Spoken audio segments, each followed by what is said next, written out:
All right. Oh, hey, hey, hey, hey, hey. Oh, God. Oh, it's still playing. Ah. Oh, God. Oh, it's still playing. Ah. Okay. What's up, Saraid? Oh, that was hectic.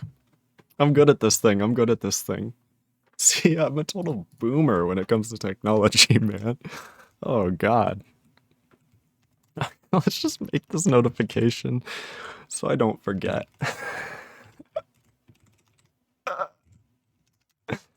Oh, no. OS dev BB.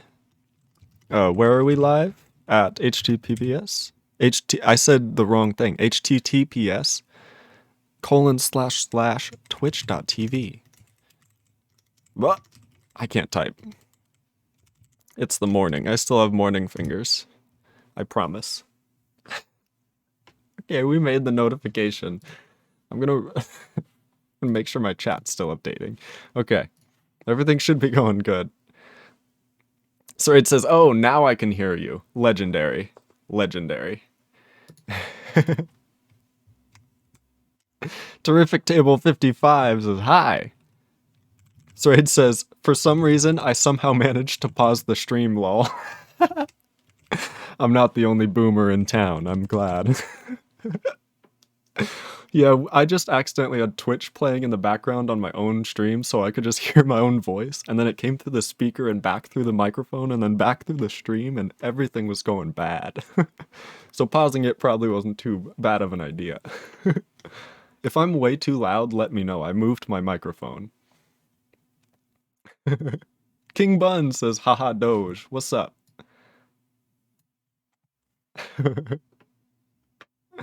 Oh, God. Sraid says, Egma did that once, but it was just looping back on stream. Oh, God. Okay, let's get into some OS dev, shall we? Oh, wait. Is there a moon? What is that? There's something up ahead. Chewy, do you know what it is? I'm not gonna do the voice. He doesn't know what it is.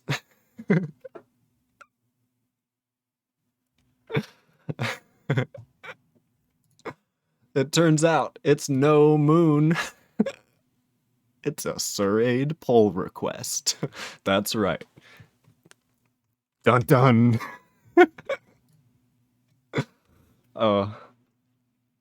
Turns out it's the Death Star. I mean, a Suraid pull request. It's no moon.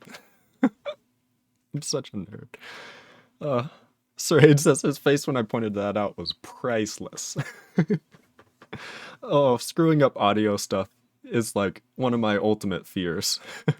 King Bun says 42 commits. Yeah, but then King Bun says Suraid wild.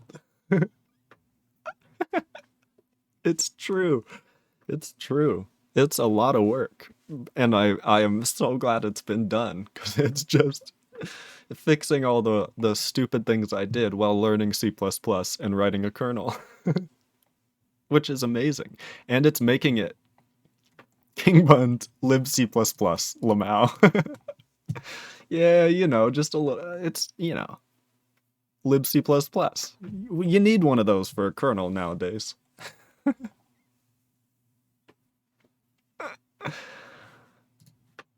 I know there's already a libc++, but I didn't know what else to call it, lol. I mean, we're not going to use this libc++ other than on, like, in place of the other libc++, because they use the same symbols, right? We don't want to have, like, both of them present. That'd be a whole mess, wouldn't it? So, calling it the same thing is totally cool. It's like libc. You don't call it, like, libc 42069. I mean, we could, but I don't think there's any reason to. It would be funny, though. Oh no, why did I plant that idea in my head? It's just that GCC standard lib is libstandard C++, and Clang standard lib is libc++. Lamau. King Buns. libc++ 42069. Now this is the way. This is the way. Let's just do a quick read through of the amazing feat that is this PR. Because it is an amazing feat. Have no doubt. Are you ready to see? Does it show us the diff size? Oh, it does. King Bun says, a quick read through entire stream later. Lamau. There's only 4,300 new lines and 3,300 less lines, you know. So there's only like 1,000 lines we have to read, really. Ignore that you have to read both in the git diff. So it's actually like oh no. Oh no, I'm sorry. It's lagging. Look, I can't. Oh, okay, let's get out of there. Sorry, it says you can tell this was mostly refactoring because the previous PR was 3,000 lines added and like 600 removed. I love that this is the second Death Star.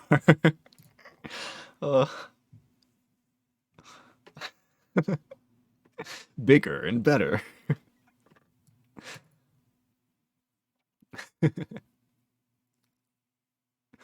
Okay. List of changes. The following is a probably non-exhaustive because I probably forgot something. List of changes that this PR introduces. Kernel. Replaced all instances of debug message with standard print. Lovely. Replaced smart putter with stack allocated arrays. Ignore that one. That may or may not be because I didn't understand how smart putters work. Like 8 months ago when I wrote them. So it says, yeah, that list is out of date. Don't worry about it. Don't worry about it. All devices and drivers are now standard shared putter. Beautiful. Beautiful. If you don't know, a shared putter is a pointer which every time you create it increments a heap allocated value. The same one. And so every time you copy this pointer, you add to that heap allocated value. And when it goes out of scope in the C++ destructor, you can then decrement that value and check, okay, if it's 1 or if it's 0, then all of them have been destroyed, so we're destroying the last one and actually delete the memory underlying. So it says you'll actually see the shared putter implementation later on in the changes. You think we're going to go through 100 files changed?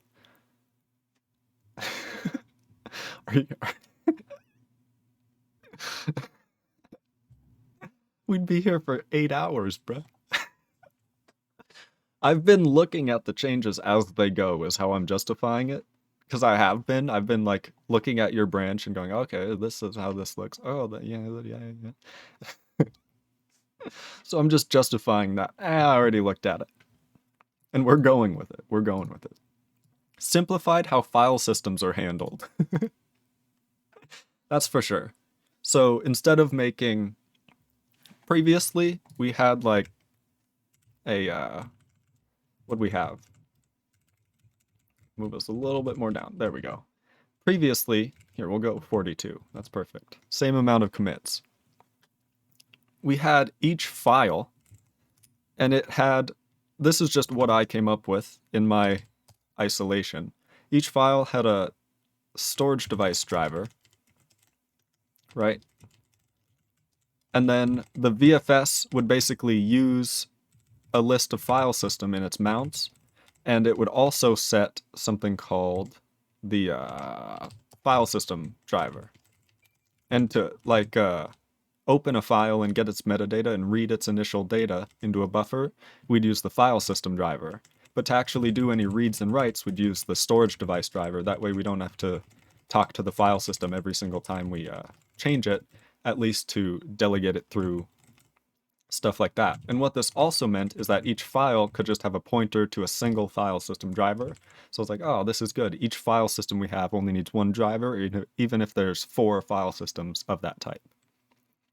Anyway. So it says, Lamau, there's still some further refactoring to be done there, but I already DM'd you about that. Oh yeah, we're getting there. Terrific Table 55 says, it's so foggy outside my window, if I look out my window I can't see 10 meters far. That's incredible. I like fog like that.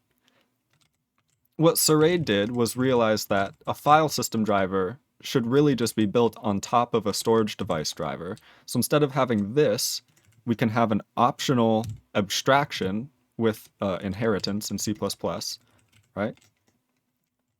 And what this can do is say a file can have a storage device driver. That way you can have a file that links up directly with a hardware device, basically a character device or in Linux, or like a device file like dev/fb or something like that. You can just link up directly to it. You never need to open and close those files. So there's no file system. But it can also have a file system driver, which the VFS will use if it's if the file is associated with a file system. And that way the file can set things like modification flags and stuff like that every time it's written to and read from and blah, blah, blah. File system stuff. Hopefully that makes a little bit of sense. Back to PR. Terrific table. That's really cool weather. I always picture like movies like The Mist when you can't see that far outside your window. I always loved that movie. It's not a good movie by any means, but I do like it.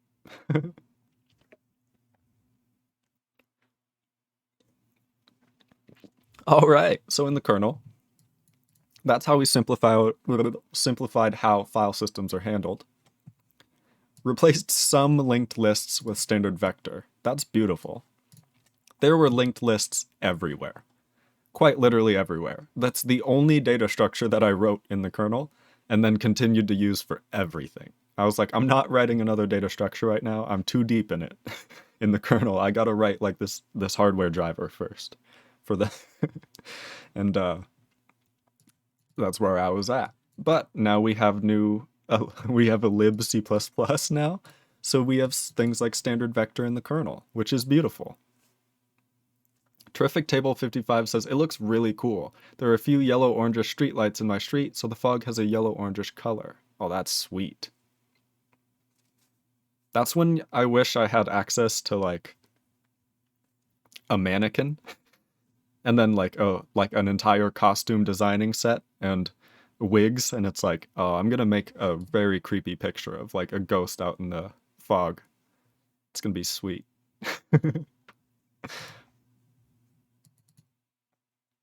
Replace some strings with standard string, because of course we have standard string, we have standard vector, we have standard shared putter, we should use them. Because we now have a libc++, which is amazing. Fixed the order of I love fixed. Not changed, fixed. Fixed the order of operands of memcopy everywhere. Sraid says 0.6 should be all strings now. Oh, nice. Very nice. Replaced all strings with standard string. Yeah, that's right. We yeeted string.h from the kernel. Kernel no longer deals with strings, other than through the standard library of C++ that we wrote. That Sraid wrote. That we wrote. Save boot sector and fat driver. Nice. So that's a file system optimization. Basically, the boot sector is like the first 512 bytes, and you have to check it for where the actual file allocation table is located and what type it is, like if it's FAT16, 32. But technically, you're not supposed to check that. It's so confusing. Don't ever try and write a fat driver. It may be the simplest, but it's probably the least useful. And then we move on to libc++, because of course we have one of those now for our OS. Better standards compliant format implementation. Did you hear that, chat? A format implementation? Terrific Table 55 says, I can't take a photo of it. My phone only shows the yellow-orange light comes and black. That's pretty sweet still. I know what you mean though. It's dark. Sraid says, oh yeah, I already read that. I'm good. I'm doing good this morning. I've managed to stop myself before I actually read a duplicate chat. But did you hear that, chat? We have a format implementation. Do you realize?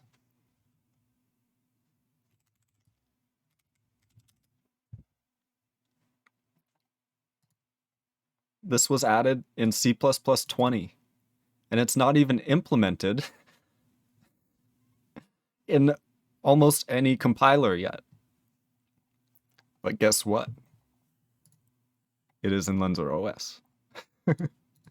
So what this means is that we can use the formatting. Sraid says, I think MSVC supports it, but the other compilers don't, lol. Is MSVC really a compiler? No, you're right. But that means that instead of having abominations like this, we can have amazing single format string, single calls to print for one thing that we're printing. Look at this. It's so laggy in this files changed mode. Look at that. See the thing on the left? It's supposed to be on the current line. As I move the mouse. Whoop. Whoop. Oh, there it goes. That's better.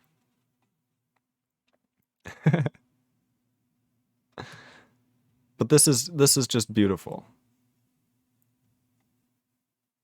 Terrific Table says, I sent the photo I just took in Discord.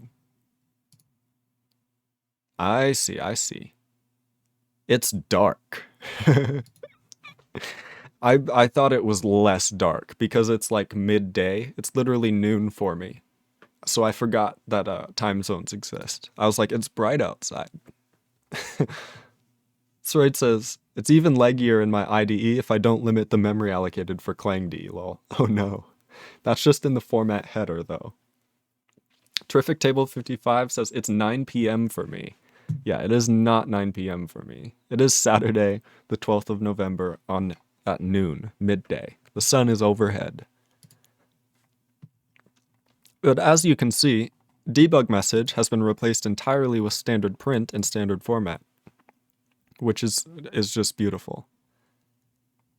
We have this new all caps debug message, which means that if this isn't defined, then it just does nothing. I like that we added void here instead of just having it be nothing.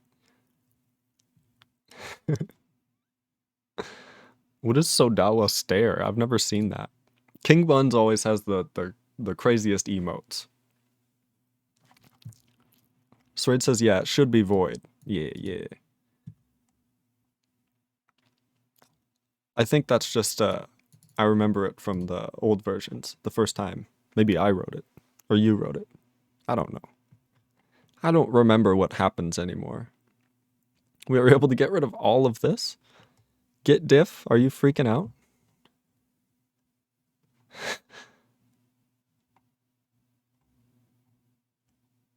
What? I think git diff is freaking out. Maybe we moved the port controller into a storage device driver. That's got to be it, because it's also moved from the header. Nice. That's we now just if there's a new line, we can just turns out call CRLF. How about that? Input char. Instead of calling it ourselves everywhere. How about that? The port controller is in a separate file now because there was a comment about that, so I did that. You're awesome, Siraid. That's amazing. There was a comment about that. It was meant to be there in a separate file. I just never did it. Oh, look at how beautiful that became.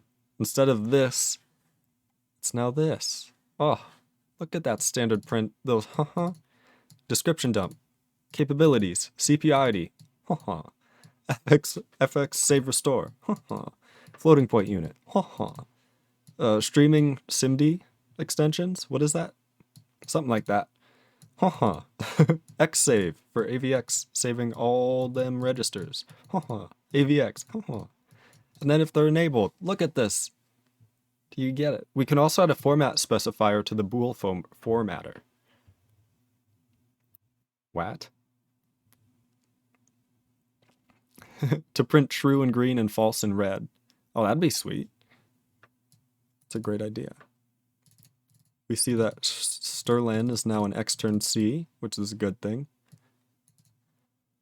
And we got rid of toString and toString and hex toString and all of those because we now use standard toString. How about that?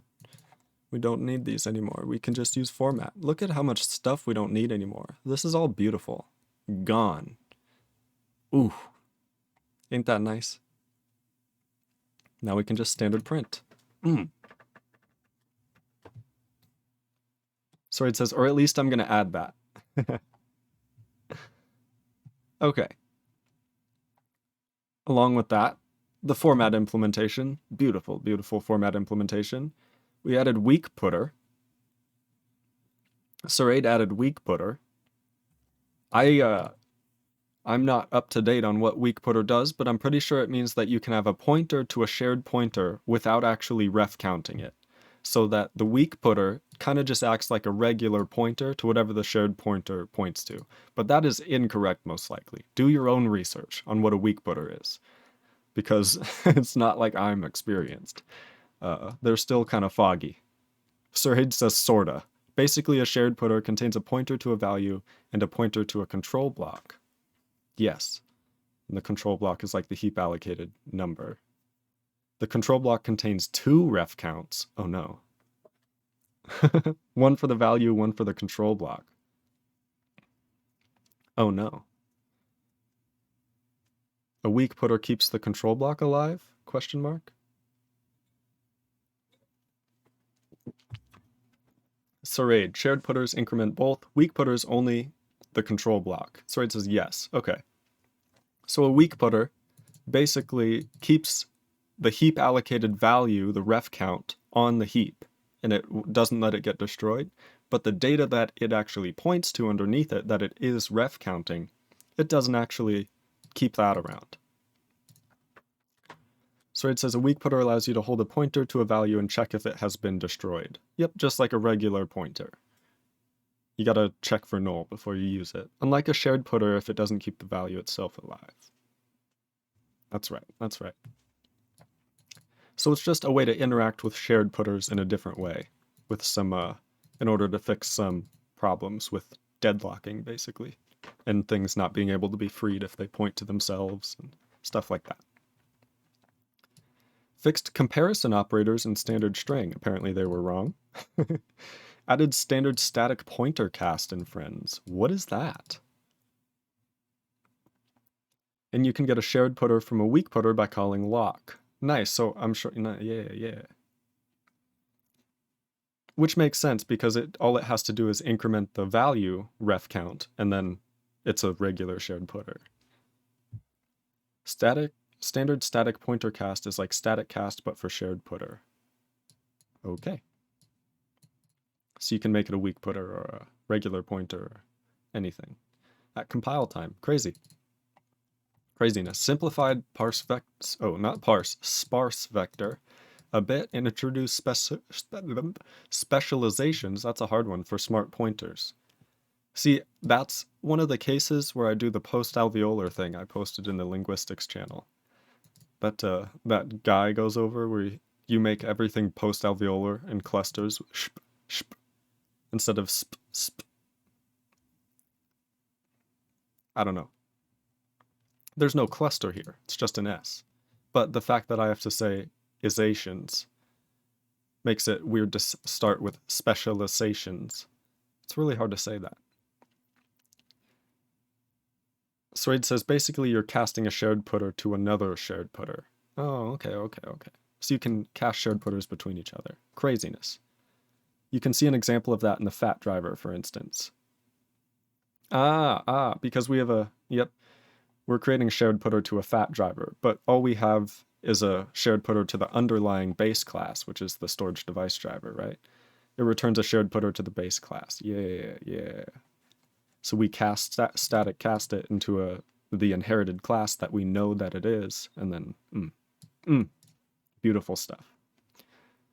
Sparse vector is a vector that, like, when you erase something, it doesn't rearrange things so that indices stay valid and pointers stay valid pretty much as well until they don't. Standard to string now handles not a number and infinity correctly. Sysroot says no, not pointers. Okay, it doesn't store only indices. Okay, pointers may get invalidated. I lied. Indices won't be invalidated, so it keeps the layout of things in check. Because it might still move the data if you push back. That's right, it might still have to realloc itself. Added some more type traits. I don't know what those are, and I'm going to ignore them. Okay. I don't think I'm even able to scroll through all this quickly because of just general lag in my browser, but I can try. Oh boy. Lots of deletions, which is beautiful. Now I have devices.cpp and h. That's fine. That'll be cool to have, I guess, all the devices implemented in one spot. Nice. Okay, it's a constructor. What do we got? EFI memory. Okay. You scared me. I'm like, the EFI memory layout. We don't want to change that. But you just changed it to standard print. That's beautiful stuff. I just get spooked because this stuff, if I'm scared to touch it. I got it working and then I'm like, I'm not going to touch it. It works. I will touch it in the future, but only once once I'm willing to break it. Is this nice? Those are spaces. Beautiful. Ooh, look at how nice that became. I mean, it was already okay before, but look at how nice that became. And we can now print it in hex. It's beautiful stuff. I think technically we're supposed to print these as characters. Oh no, these are each of the bytes, yeah. So we're printing each byte. Oh, that's beautiful. Beautiful stuff. Standard print debug message, more of that. We can move a smart putter to a stack allocated vector, which is exactly what I was using it as, turns out. And yeah, it's all the same. Instead of calling get, we call data. Did you hear my stomach? I'm so hungry. I should have eaten this morning, but I didn't. It's so inconvenient to eat. Like, when do people find time to eat? What do they do all day? They just eat all day. No, they don't. They just are probably more efficient at finding something to eat than me. It doesn't take them an hour. Again, we moved some stuff in the elf header, but we did actually also change some things. Warn if the size is 0. That's a good idea. So we say, hey, we're trying to load a program and it has 0 size. What are we supposed to do about that? We may, I guess we should do that no matter what type it is, because what are we supposed to do if it's size 0? The program header may not be aligned to a page boundary, in which case we need to take the offset and round down to the nearest page. So if the virtual address isn't aligned, we align it and add it to the memory size, and that gets us size to load. And then pages equals size to load plus page size minus 1. Does modulo get done first, or does this get added first? What's the precedence here? This should really be size to allocate or something. It's fine, size to load. I know what it means. It's clear. Modulo is higher precedence. That's what I thought. Isn't v address going to be like a really big number? Just a memory address? Same as slash. Okay. Same as division. And multiplication. So memory size is the actual size we need to load, right? But if it's not page aligned, we need to allocate more. So it says yes. So, I get it now. So this modulo page size means that this virtual address, the biggest it can be is page size minus 1, which is effectively what we're doing here, just without the modulo, I'm pretty sure. Right? We're rounding up and then rounding down with integer division, Euclidean integer division, instead of modulo, which is basically the same thing. It's implemented the same way. So I see it now. I see it now. So the memory size may grow by a maximum of page size -1 by this addition. It won't add like a giant memory address and make us load a whole bunch of memory. I was like, I know it works, but we may be allocating a lot of memory. But we are not. The modulo keeps this below page size -1, and then memory size can only grow by the amount it needs to grow up if it needs to. That way, when we ask for pages, then we get the correct amount with an extra page at the end. Then we zero out the allocated memory with memset. What happened here? Oh, we just moved the read, okay. Read the program into memory. If the program header does not start at a page boundary, then we need to offset the read by the offset into the page. That's right. So because it may not be aligned, and we kind of did this this little trick here, then it means our actual memory allocated is kind of in the wrong spot as far as the virtual address is concerned, right? Yeah. So then we get this offset that we used up here, the same one. And then we VFS read a file descriptor, which is the file descriptor of the executable. Loaded program plus offset, p header. By the way, I'm just going through this. I don't think it's wrong. I'm just really interested in this stuff. And it's really cool to see how all of it plays together in the kernel when we finally get to use the VFS and load executables. This is like the most exciting part right now, which is why I'm going through it so much, just so you know. It's all correct. It's amazing code, just so you know. I'm not like trying to look at this for errors and I think it's wrong. It's like, this is all definitely correct, just so anyone knows. My intention is righteous. I'm just interested in this topic. So we read the file size, which is good, at offset. Okay. I see. And then we load it into this offset at the buffer that we're loading it into in the memory we allocated. So we have like a file offset of the program header and a file size of the program header. And then we have a buffer offset of our allocated memory, and then the FD, which just tells us where to get things. King Bun says it is quite interesting. Hey, I'm glad. I just realized I may seem like an asshole just sitting here like scrupulously reading the code, like every single line here all of a sudden. Like, I'm just very interested. And I may or may not have red eyes. Saraid says, nah, you're good, haha. Thank you, Saraid.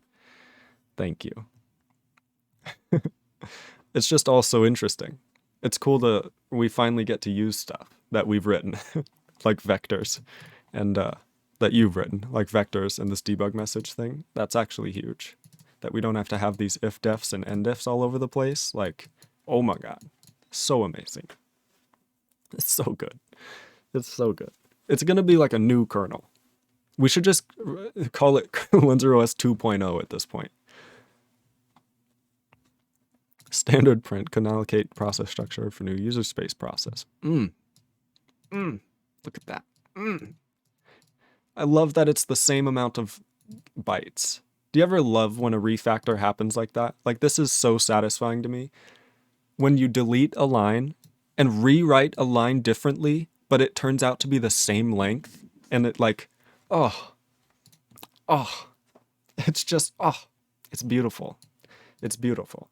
You know what I mean? It's like, it's the sign of a perfect refactor. I think that's what the sign is. Like, look at every single one of these lines. They're the same length. Isn't that insanity? Like, it's beautiful. I don't know how it happened, but it happened. So it says that's cool. I know, and it's just, it's so crazy. It's just I happened to name this debug message _s and use /r/n. And then in this refactor, it's called standard print, and we got rid of /r, and that just happens to make everything line up perfectly most of the time. It's like, it's incredible. Coincidence? I think not. Open standard in, standard out, and standard error. Nice. We no longer have to get like metadata and then open a file description with the metadata, and we now just make a metadata, a shared footer to the metadata directly, instead of doing this little copy on the stack. Because we got rid of open file description, that's right. It was basically just file metadata. So we make standard out. SDD. That's probably a cast that I don't recognize. It's probably a, yeah. SDD just does a static pointer cast, by the way. That makes a lot of sense why that'd be shortened, I get it. At first I thought it said add, and I was very confused. I got tired of writing that all the time, haha. That's fair. Static pointer cast and like reinterpret cast and static cast, those are all the worst.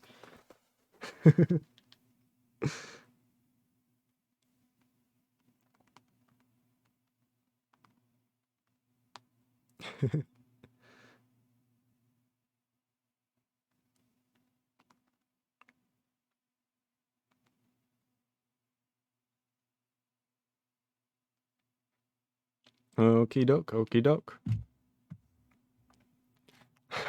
Okay, I'm sorry about the phone noises. It'll be shortly done. Here, I'll do that in Emacs. Emacs, baby. Look at that. This is what he would have to write all the time. Static pointer cast to storage device driver with stuff.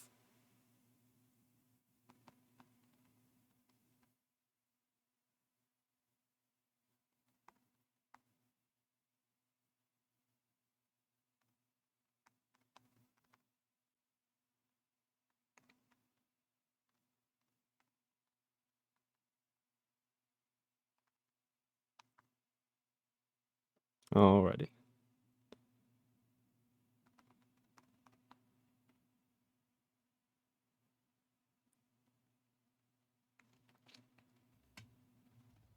It's defined in storage device driver.h, you'll see. Okay. Oh man. Oh, I'm in the wrong, okay. That's what happens when you're in the wrong keyboard layer. Where are we at? This is where we're at. Okay, we're going through. We got rid of the entire file system.h. It was actually unused already. We got gpt.cpp, went to standard print. We moved a smart putter to a stack allocated thing. It's beautiful, beautiful. More, oh man. We made a GUID formatter, it looks like, a GUID standard print formatter. Beautiful stuff, beautiful stuff. Ooh, volatile right. That got fixed. Hopefully this is better now. And does it actually work? Did you test it in VirtualBox? I'll have to test it in VirtualBox if you haven't. I'm actually curious. Sarade says, yup. Oh, Pog. That's a Pog champ. That's fixed now? Oh.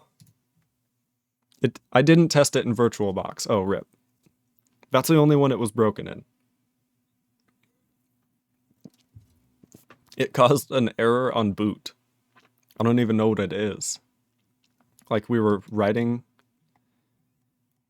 to memory and it was doing like maybe the wrong place, but I don't know how we'd get the wrong place. We just took it directly from the PCI. I don't know. It was a whole thing. I couldn't figure it out. We got more debug print shenanigans being fixed. Majorly fixed. That's so much better. Oh my god. If you didn't know, standard print and standard format is actually only supported by MSVC and Lenser OS. It's, how about that? How about that? We got rid of all these if-defs in the syscalls, which is just beautiful. Once again, the same technique with the all caps debug message. Very beautiful. That's all the files are just going to look completely new and different. It's going to be amazing. Oh. Oh. Woo. Would you look at that? Look at that nonsense, that graphical text nonsense that we were able to fix with standard format. Beautiful stuff, beautiful stuff. We have print now. our little silly helpers to draw stuff to the screen in the kernel loop. Lenser OS copyright 2022, Lenser OS. Print. New line, GPL v3. Oh, this is beautiful. It's going to be so much better.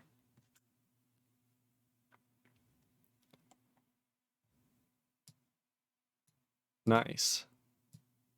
Yeah, this would very much be confusing. Oh man.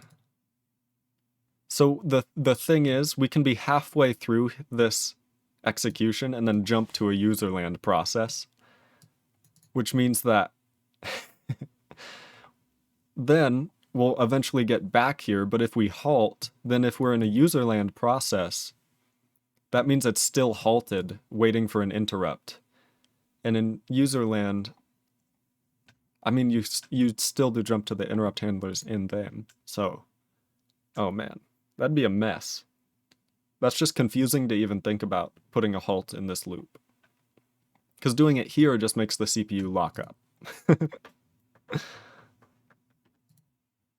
Sroid says, yeah, we really should schedule away / sleep the process. And yeah, there's methods to do that.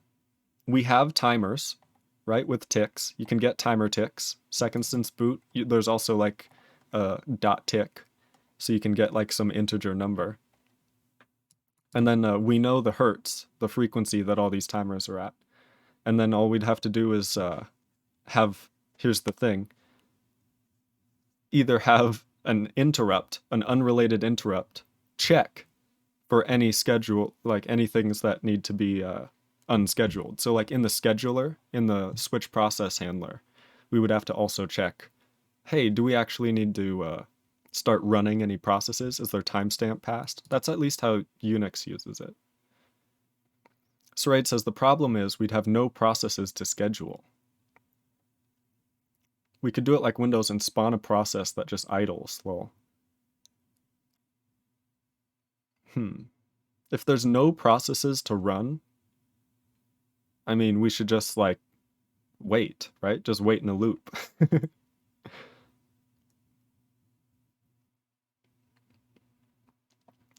I mean, we could display to the user like no process, right? I don't know if that'd be helpful.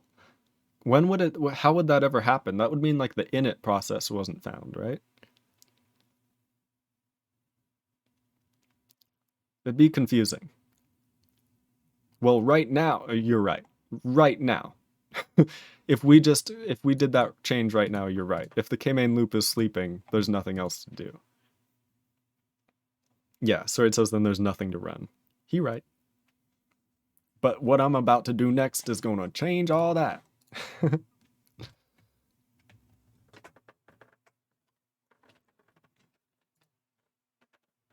Okay. Okay.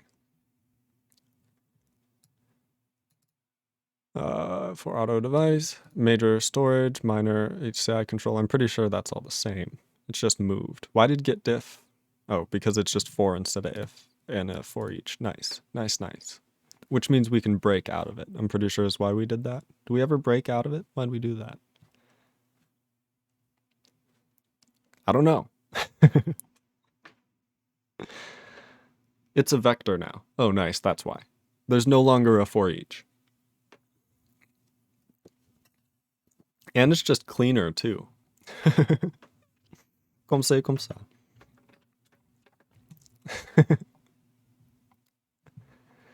You're right, though. I tend to use for loops instead of memcopy, so I know what you mean. It's just cleaner. For loops are nice.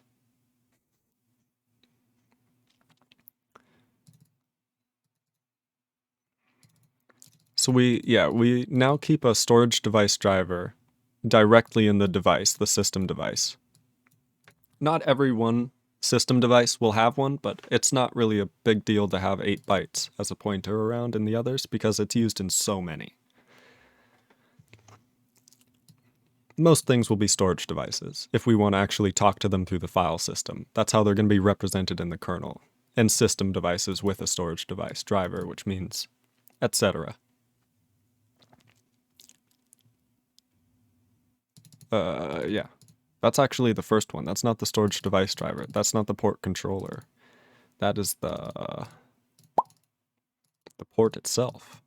A little bit of a refactor. So does the port contain both the driver and the controller? That's what I would guess. GPT header. Sorry, it says yes. Awesome. Awesome, awesome. Port driver read raw 512. Nice. So we use a stack allocated thing here instead of a, what did we do before? Smart putter. The kernel heap is going to be empty. That was in devices.h and cpp. I remember seeing it. I just don't remember it. I zoomed past it. We read stuff. Coolness. Making sure that we get all the file system partitions and blah, blah, blah. I like that we renamed it from D to dev. Same comment. Sraid says, oh, the kernel heap has to hold all the shared putter control blocks now, so I wouldn't worry about that, lol. Oh no. We should just allocate like 1,000 shared putter control blocks right away. We have system create device now. Oh my, we do? Did I miss it? I bet you I missed it. Well, I did miss it. Oh, well that's very nice. So before we were like doing all this, create a system device, use its constructor, blah, blah, blah. And then we would add the device. But now we just create the device in place and we never have to actually create it beforehand. How beautiful is that? How beautiful is that?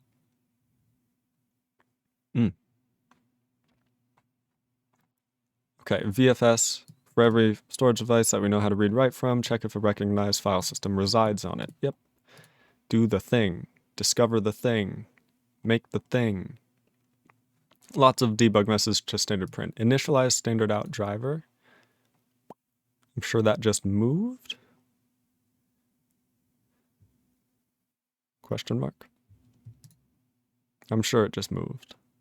I'm sure it's right in front of me. I'm just blind. Do we not need to do this here anymore? Do we do it in the constructor of the VFS somewhere? Sorry, it says yeah. Okay. I'm getting it. It's in the VFS seeder. I'm getting it now. I'm seeing the way. We load blaze it. We enable interrupts. We changed it from debug message S to terminate with message, which is beautiful. Looks much better in linkedlist.h. Memory.cpp. Fixed mem compare, mem copy, mem set. Volatile read and write. Did they move? Did we just get rid of these? Or did they just move? I'm sure they moved. Yeah, they're here. It's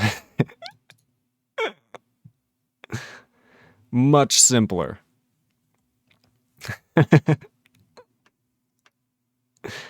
So it says the template's in the header now. Nice.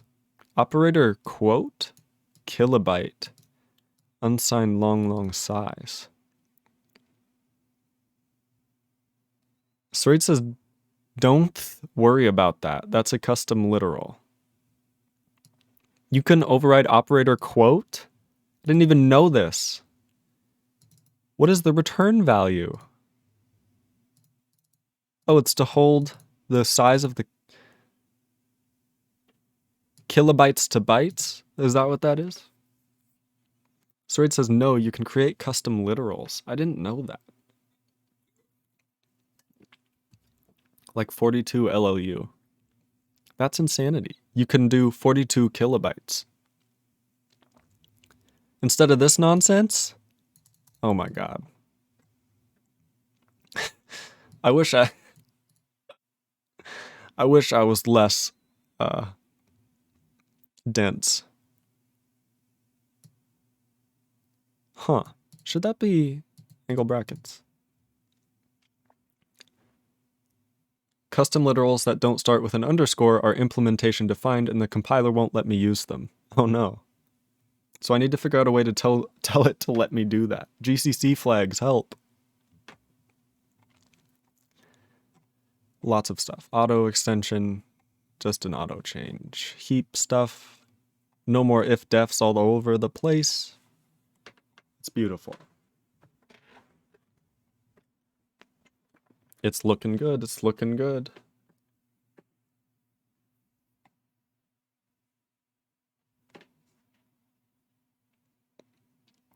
Okie doke, okie doke. Just auto changes where it's very clear. All good. Oh, look at that. Beautifulness. I like that you don't have to remember all the specifiers for printf now. You can just use haha.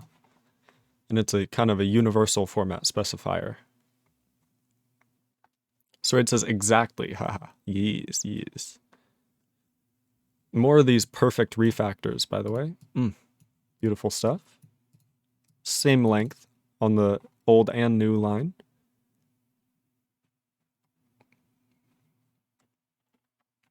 Okie doke. That's much simpler. Wow. Oh, wow. Yes, yes, yes. Okay. Ooh. Okay, that's just an auto change. We use create device here instead of add device after creating it. What do you know?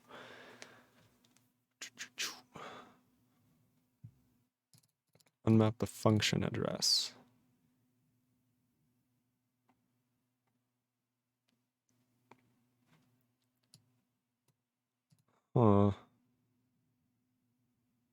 That's probably worth it. I see what you're doing.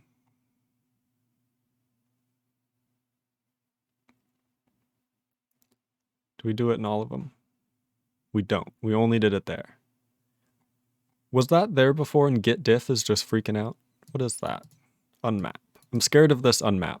Unmap, memory unmap is very powerful. The device constructor copies it now.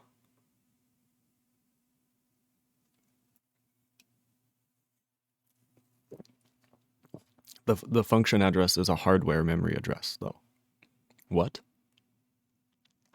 That's why it's there. Okay, so we access the hardware memory address, function address, in here, is what you're saying? I think, okay. So we create this AHCI controller with the PCI device header. The device constructor now stores a copy of the PCI header. I'm getting you now. Okay, yep. We basically use the function address only when we're creating the device. We don't keep it around, which is fine. We can always remap it if we need to use this device. But we do have to keep that in mind, that it's unmapped, if we ever actually want to do any PCI things. Because there are also PCI functions you call on certain devices. But this is fine for the AHCI controller. I don't think there's any PCI functions we really need to use because we use all the AHCI craziness. Is this a memory mapped IO address? Yes, it is. Because if it is, we should keep it mapped. It's an MMIO address.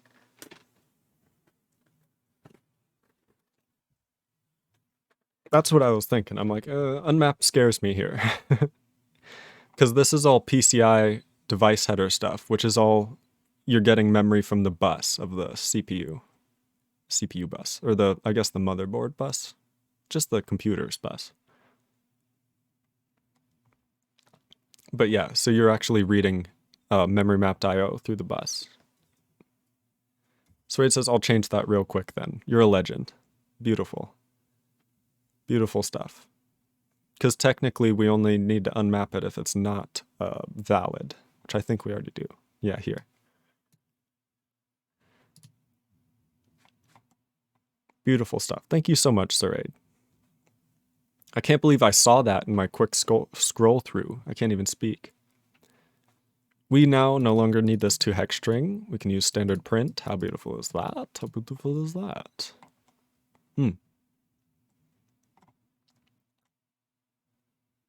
Siraid says, which gets confused by seeing map but not unmap. That's just my C++ brain. Yeah. You're right, though. It is a weird thing to do. Like, everything in the kernel you almost never destroy. It lives until the computer turns off. So it's like, I mean, just make it. Make it, and that's it. Never delete it. Nice. Unknown progif. There's so many switch cases that you changed. Thank you. Oh my lord.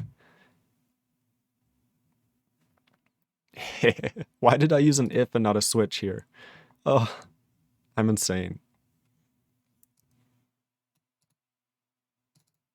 Deprecated enum conversion.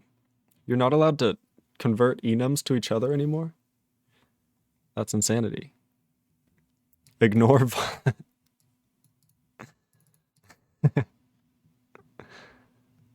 So it says that took like 1 minute. It was basically just a search and replace, lol. Wow. Well, I'm glad I wrote them all similar enough where they could be searched and replaced then. Because I would have, to be honest, I would have just done most of it. So it says nope. All of the ignore W volatile warnings are just C++ 2023 nonsense. Oh, okay. New stuff. Don't worry about it. Format's good. Warning's bad. I get it. They deprecated certain operations on volatile types. How are you supposed to use them then? CXA pure virtual. For instance, volatile or equals is deprecated now. Weird. They realized their mistake. That you can't set and get the... Oh, sorry, it says they realized their mistake and undeprecated them in C++23, lol. Lamau. We'll eventually be able to get rid of these, is what you're saying. More standard print stuff. Ooh. Big ol' block. Nice, not too bad. Much easier to see that these are all aligned and stuff. And their format specifier. Beautiful stuff.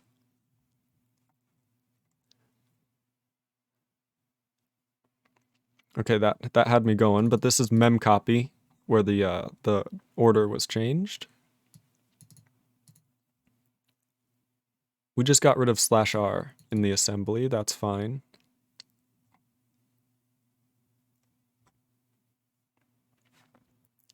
Debug out driver became much simpler.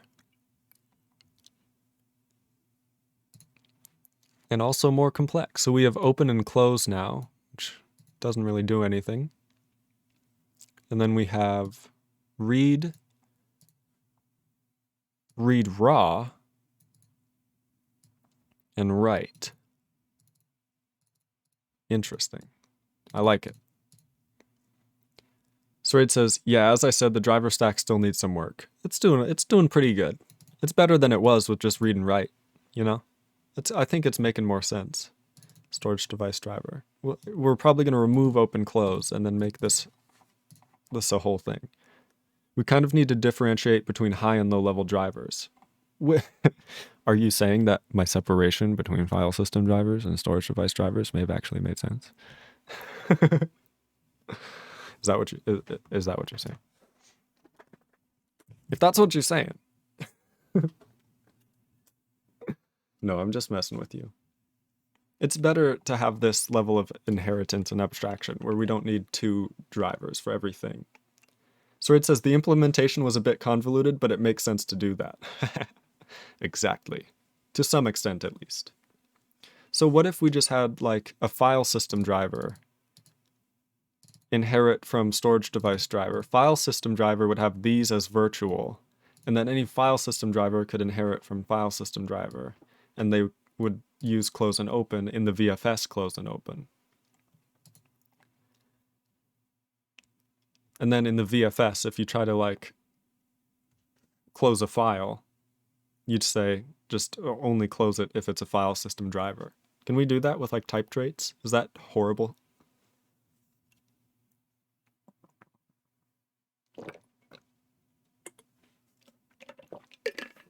Gotta stay hydrated. Okay. What do we got? Sarade says, you can do whatever you want with type traits. I don't know if that's a threat or a suggestion.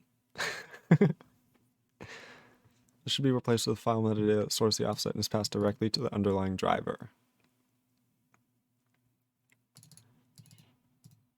Yeah, that's a very good point.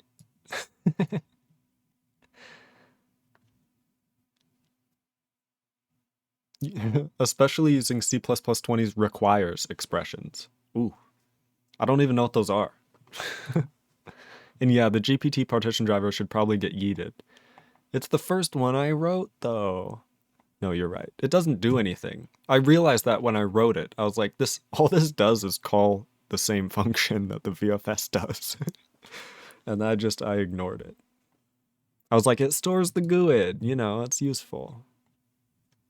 It wasn't useful. And we should probably have the concept of a partition type. What does that mean? Where? Because when is a file system not going to be on a partition? Often. I mean, not often anymore, but imagine like a data disk that you buy from Amazon. You buy a $100 2 terabyte hard drive, you plug it into your computer. There's nothing on it. There's no partitions. There's no anything. It's just a disk. You know what I mean? We could technically just fake it and make a partition of the size of the whole disk, but there's no reason to do that. Then the partition could just be a no-op partition or something. See, but then why have it?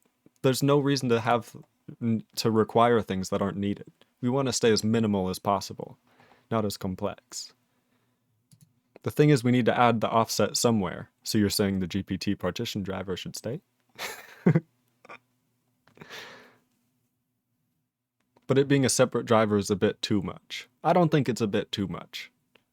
If it does a functionality that's hard to implement and requires lots of changes, I think we should just keep it. It's doing a good old job, right? We could put a to-do or a fix-me. Probably should yeet this, but we have to figure out a better driver stack or something like that. So it says we're going to keep it for now, I'd say. That sounds good for me. We have pipe driver.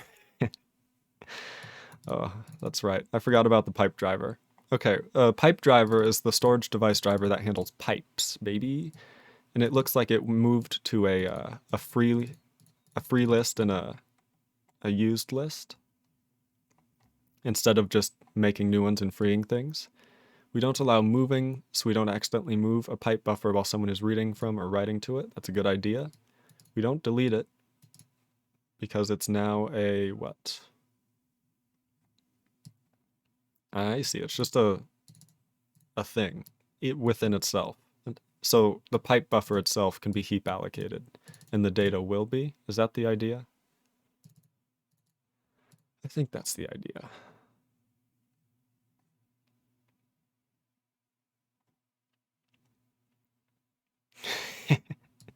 Lay pipe, baby. So it says just a free list now. Yes. Nice. Port controller. Nice, we have this same thing. The port controller moved to its own file. That's very good. It's going to need to get so much more complicated when we actually need to write things. Did you know that? I didn't implement writing yet. Did you know that, sorry? It's going to be a whole thing. Sorry, it says, I see how it is, haha. I mean, when would you need to write to a hard disk? Or, like, when would that ever really be needed?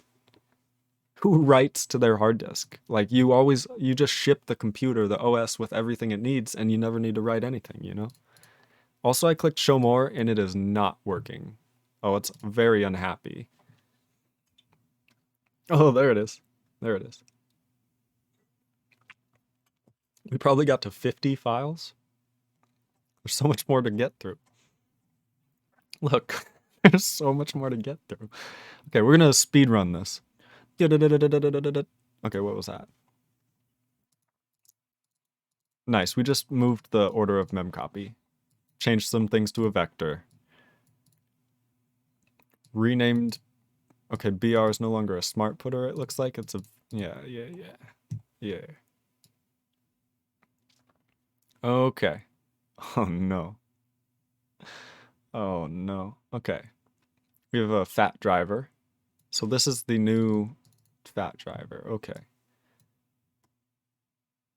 So we have an explicit constructor so that only it can call it. Which means we have to call try create on it or something. Yep. So storage device driver, it gained close and open, but like we said, we're still working on this stuff. We got rid of string.h, system.h changed data1, blah, blah, blah, because we just made it data 2 through 4 instead of 1 through 4. Makes sense. It's looking pretty good. Looking pretty good. Formatter, time. Nice. That's really nice. So we can just print the time. How do you actually use this formatter? Is it just used automatically by the type that it takes in, the template? This thing? You don't call it directly. It's just automatically done with the Standard format uses it automatically. That's beautiful. This is awesome. I like how easy it is to write a formatter. It's very... You could... it's amazing. You just pass a time to standard format. Beautiful. Beautiful stuff.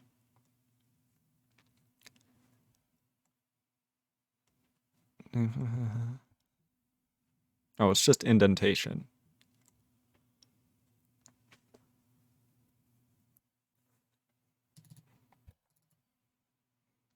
Yeah, that doesn't make any sense. You are correct. That may be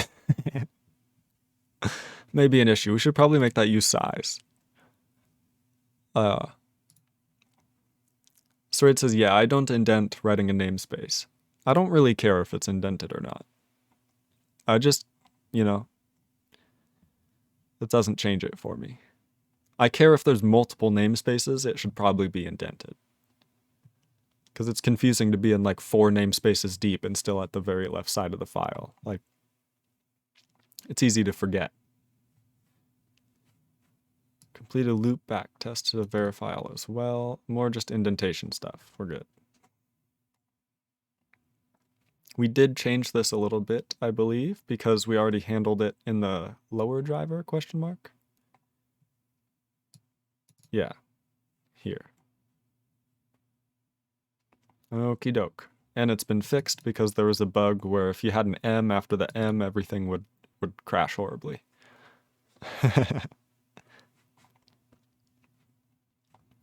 Standard print.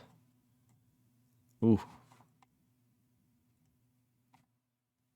Attempting to open file at path.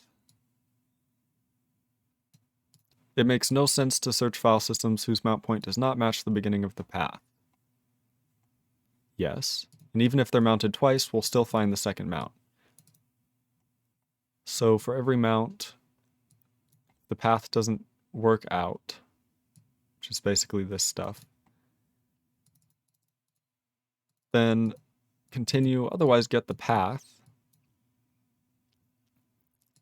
which basically just chops off the mount path. Then we try to open the file with a debug message, and then we return add file with standard move metadata. So yeah, we just get the file metadata, and then we add it to the VFS as a new file. Makes sense? So it says the leading slash after the mount point is now removed by the fat driver, by the way, because I'd imagine other file systems might care about that. That's fine. It makes sense that they'd get past like a root path with a slash at the beginning. Fancy.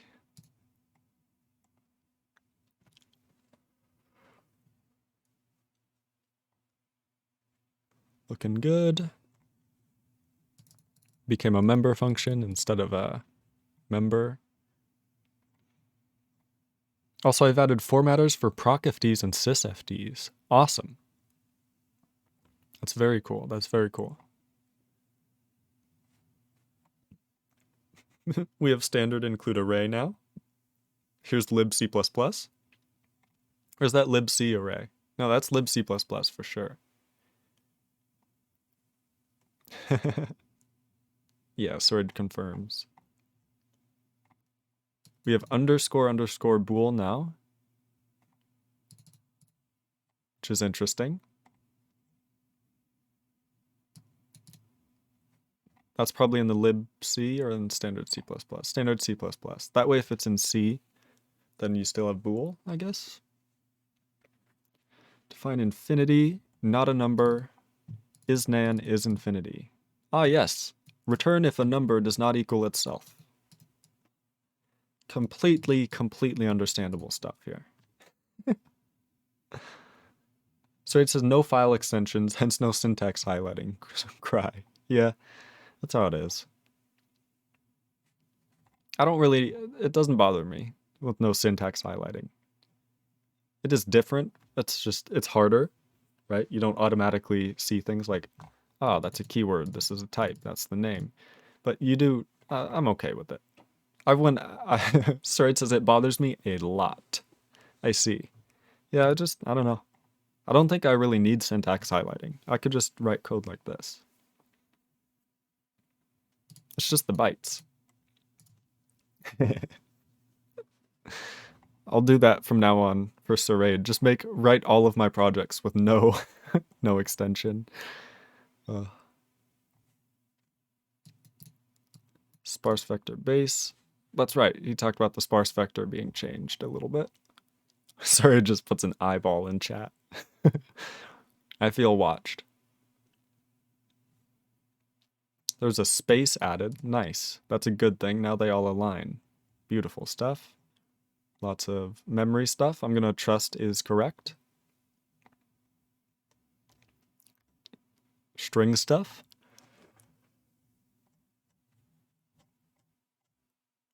Type traits, which I'm not even going to try to look at. We now compile with no SOC2 in user space for our libc. We now moved this all of this into its own Cmake.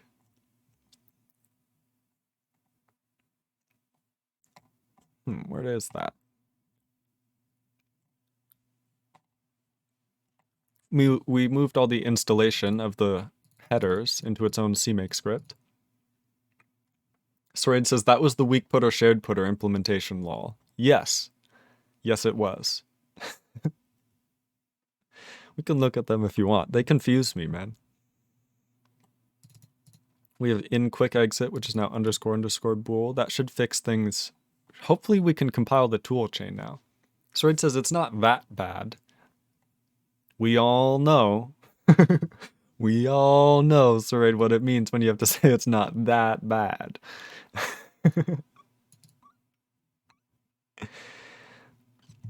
It's just, it is, I think it's more of a thing. Like my brain just doesn't align data in that way. Oh god.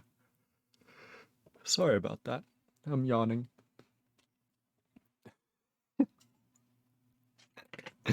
So it says format is a lot worse, lol. It definitely is. Tick tick boom with the follow. Thank you so much. What's up, tick tick boom? How are you doing? Thanks for watching. Are you interested in this PR review of an entire OS refactor? You know, just a small loan of 102 changed files.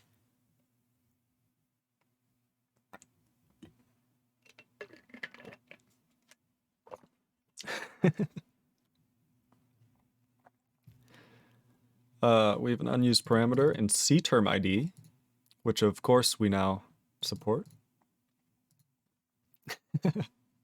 Don't we just like return empty string? Yeah. Standard lib.cpp, we got alloc header. We just renamed it. Nice.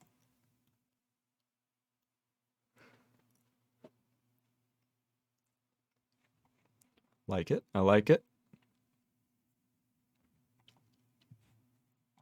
String conversion just got not indented. That's fine. I'm not excited to ever implement these, and I hope we never have to. I hope we can just leave them as stubs and never really deal with it. Wide chars can kindly fuck off. Sorry, it says, oh god, the character conversion stuff, haha. Yeah. Sorry, it says, yeah, it sucks. Tell me about it. Writing a text editor and trying to support UTF-8. We did a little test in test.cc, which is now no longer here. I have a suspicion you were testing some things out. So it says Lamau.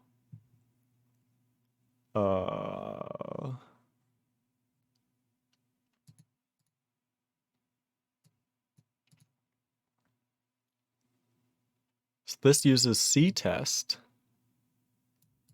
to create tests of files. Okay. Sroid says, yeah, I was testing floats. That's actual libc++ tests. Very beautiful. Look at all this. The add test shell script. Sensible. Sensible. We actually have tests. This is amazing. With ensure. Beautiful stuff. Beautiful stuff. These are tests. There's another show more. Fuck. Okay, it's only like 2 files. We're good. So it was 50 each show more. Whew. That was a good one.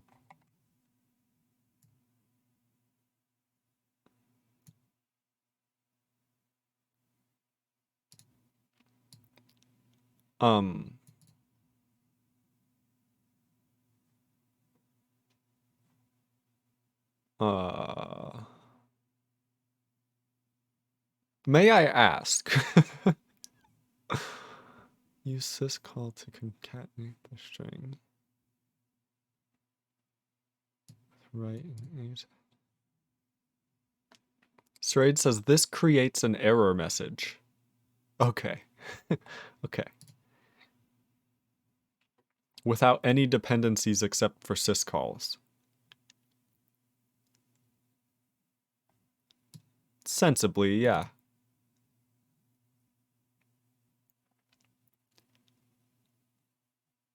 This is amazing. Wow. I mean, amazing job. I would not have... Oh, wow. Yeah, so you create this error message, ensure failed, on line, and then you print out the line, and then you print out a different color. It looks like a reset color, so this must have been in red. And then you write that buffer into somewhere, standard error? Yeah. It has to be one write syscall. Or ctest will format it horribly. Okay, I see. Interesting, interesting, interesting. I mean, amazing job working around ctest's limitations. That's beautiful. I wouldn't have thought of that. Create your own character buffer message instead of using memcopy. That's amazing. That's cool. That's very cool. So yeah, you know, just a small loan of 102 files. And as long as Sir 8 agrees, whoops, I went to the wrong spot. What do you know? As long as Sir 8 agrees, I think we should, let's get this merged. Hey, Sir 8, let's get this merged. Okay. Let's do it. Rebase and fast forward. Oh yeah. Yeet.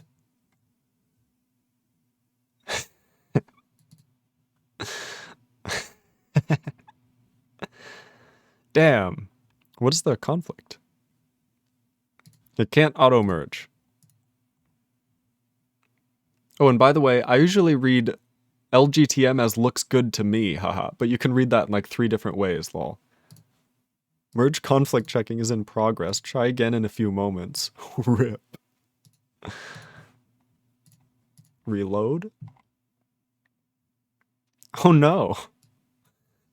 It closed it. Serrate, it closed it. I didn't hit close, did I? Did I hit close down here? Did that say close? I'm gonna reopen this. I did, I hit close. I thought that meant close this comment window. I thought I was making a comment. So it says you hit close. I thought it meant close the comment window. I thought it like, I was like, yeah, close this. Why do I want to make a comment? God damn it. At least I can reopen it. Sorry, it says I merged your changes though. Oh, beautiful. Is it still, did I break it? Unless you changed something again. I didn't. I don't think I did. Fix, yeah, 4 days ago was my last commit. I'm pretty sure you did that. Like 4 days ago. Here. When is this? 3 days ago. Yeah, it's already merged. Well, maybe we're just gonna create a merge commit. We could just also just do it myself. It's not that hard. Okay, I'm gonna try it one more time, and then I'm gonna see what happens. I'm just gonna hit create merge commit this time. Sure. Okay, that worked. That must be a bug in git t, because a rebase and fast forward should be fine, because you pulled the changes. So it says, all right, that worked. Beautiful, we did it. All right, you know what it's time to do now. So it says I did a merge commit though, because there were conflicts. You should still be able to fast forward. It's just that, because that's what fast forward means, is that you skip those merge commits, right? I may be wrong. So it says maybe that's the problem. I don't know. Git is confusing. I'm glad it's not just me. It is confusing. You're right. Who wrote it? I bet that guy doesn't know anything or what he's talking about at all.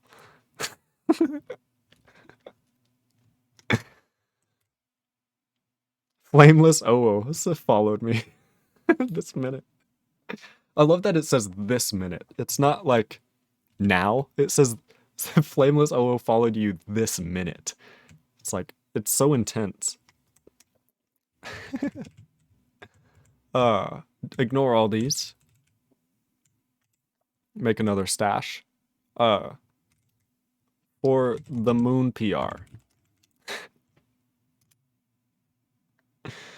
So it says, I'm sure the guy who wrote Git definitely doesn't know anything about file systems or version control or operating systems.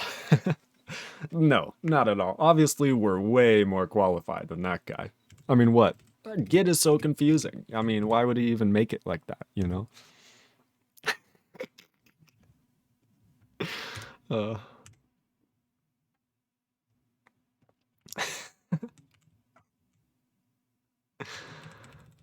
You know, just a casual 44 commits to pull, you know, a single pull request, you know, just a small pull request, a few updates here and there.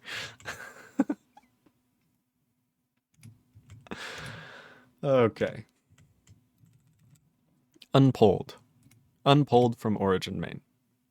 So I'm going to do a pull, and I'm going to pull from origin main. What do you know?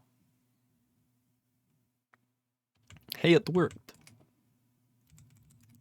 So now we've done it. We merged our pull request. Do you know what we do now? I'm asking because I don't know. No, I do know. Let's open up E shell. And then I'm pretty sure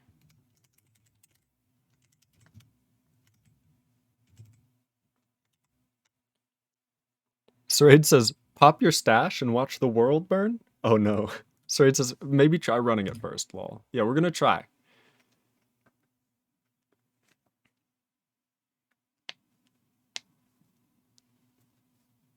Okay. It didn't work. conflicting declaration type def using U64 uint64 PID-T. So it says, ah, yeah, that again. Again. What happened? See, the problem is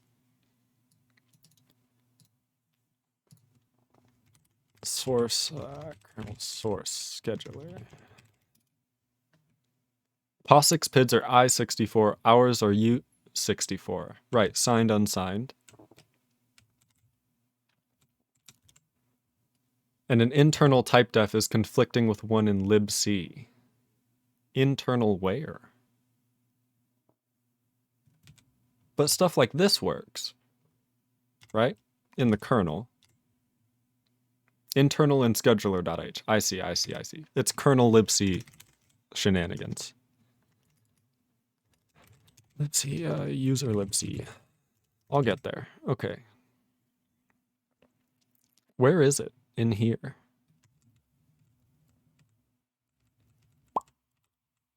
PID-T would probably be in standard lib, no? I don't actually know. Okay, nope. Maybe it's like somewhere in here. It's here. Okay.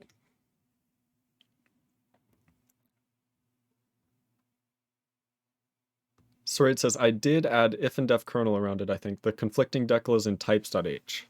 Yeah, I already found it. That's good.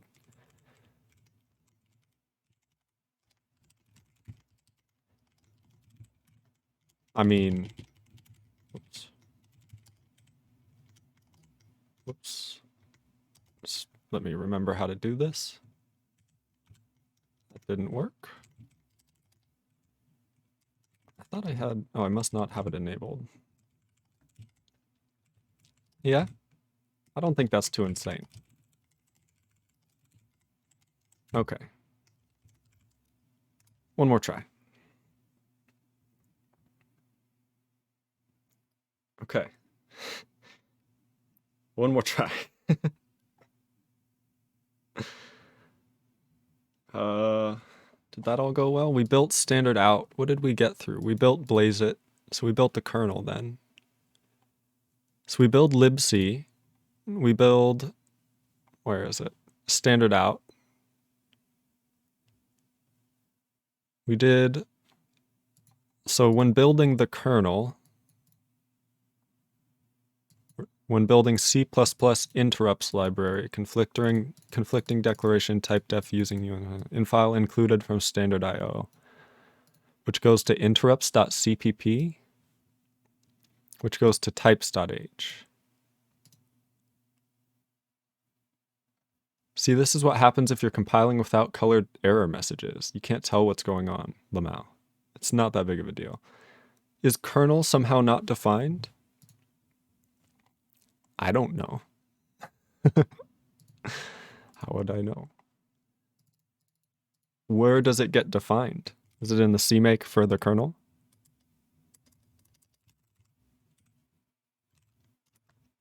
Is it kernel? It is here. It's definitely there. Change, you know, you could also just change the PIDs to be I64. I mean, you could also just make this a uint64. I know that would break Posix, but still, the argument stands. We should be able to do this. What's the issue, right?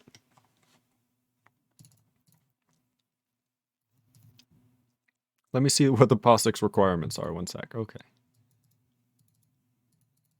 So it really doesn't like this because in scheduler.h we include standard IO.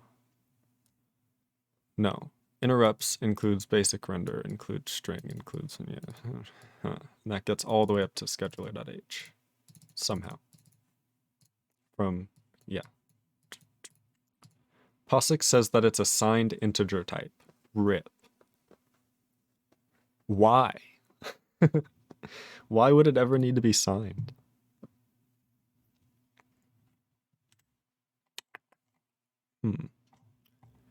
So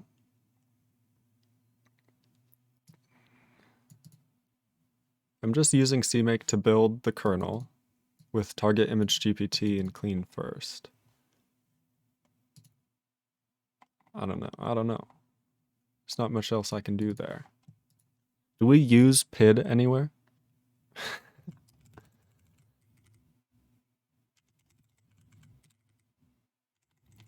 Is it being weird?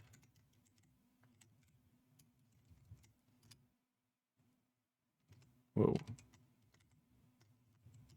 Not sure what happened there. Okay.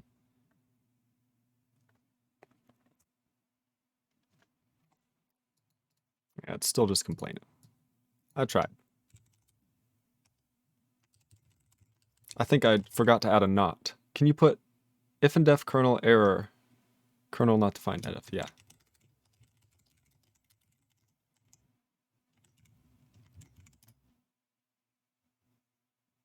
There you go. But that's just in doing the libc. That will break blaze it and standard out though. Exactly. So I have to go through and here, one sec.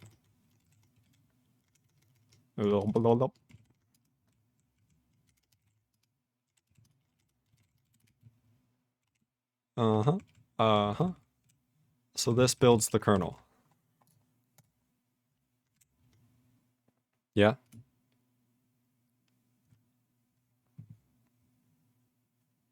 I mean, we didn't get the error. I meant in like interrupts.cpp because I think that's where it's being included from. Oh, I see. And then we have to compile the kernel. Okay. So don't add that there. Add it where? Is it copying the files? What does that mean? Is it copying the files? Because the libc cmake copies the headers. Copies the headers. Yes, these headers, like types.h. Maybe they're out of date. In the sysroot, I mean. They're not. We already built libc, right?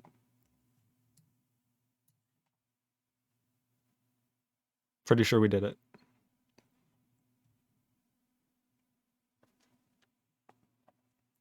If you look at the path, it's including it from the sysroot. Yes. We did build the target install libc, so as long as install libc works.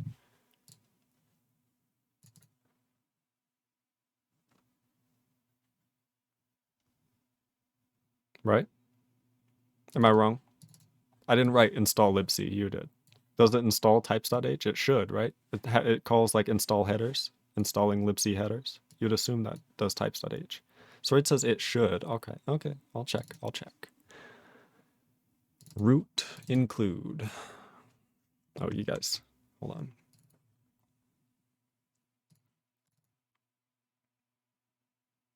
It's not up to date. Are they? They are. It's the 12th. Yeah, none of these are up to date. So it says rip. What did you do? Are they in base? No, they're not in base. They're not in like the wrong place. I'm expecting to see a root in here somewhere. No? Okay. Sraid says, well, there's the problem. We did find it. So why did that happen? Where's your libc cmake stuff?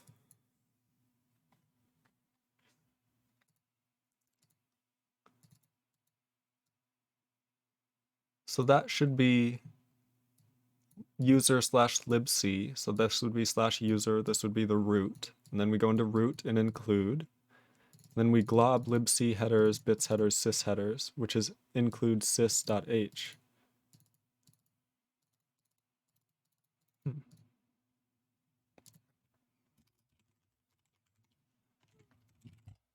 Is that how you do it? I think you can just use message. Whoops.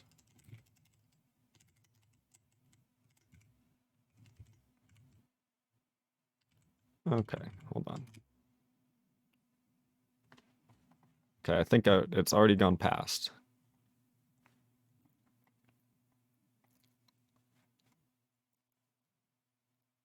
So here's libc. There it is. There's the problem. Warning, I think, but yes. Okay. Mount D. Programming Streama 2022 LensOS user libc build. That's where we are as far as WSL is concerned.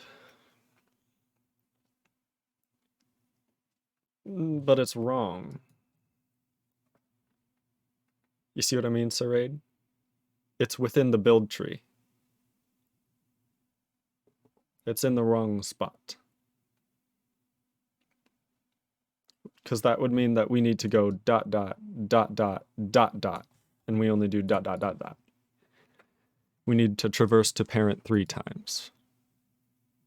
Sraid says, also this is weird. I also edited the wrong types.h.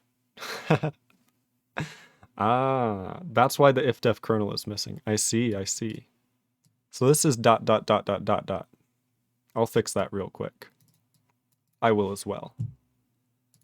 So Cmake current source dir for install headers isn't actually the same spot as it was in the Cmake that it was being called from. I think we could do Cmake project dir or something like that and get a more consistent one. But for now, ...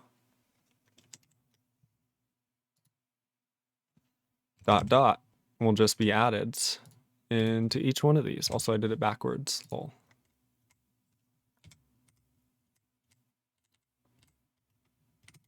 There we go. /../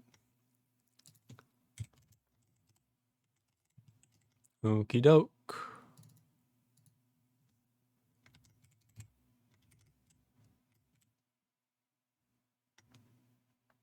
Instead of project source dir. I know.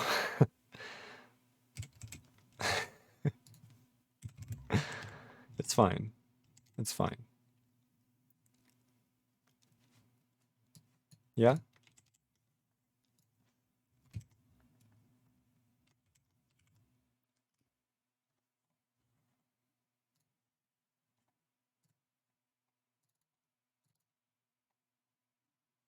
Nope.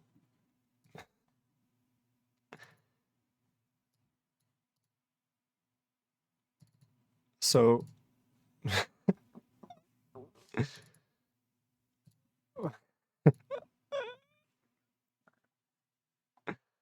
it's a little off. Oh man. Okay. Why is sys...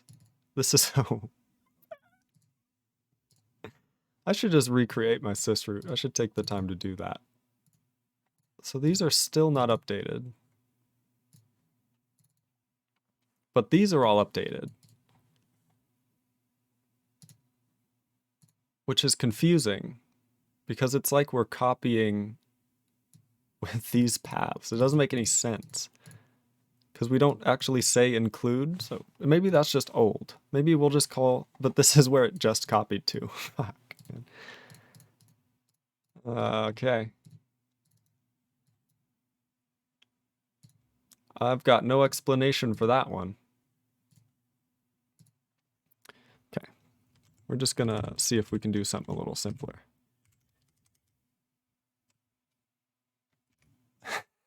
Sorry, it says, this is strange. Yeah, Cmake is doing some odd things. Okay. Where are we at? Project source dir is nothing.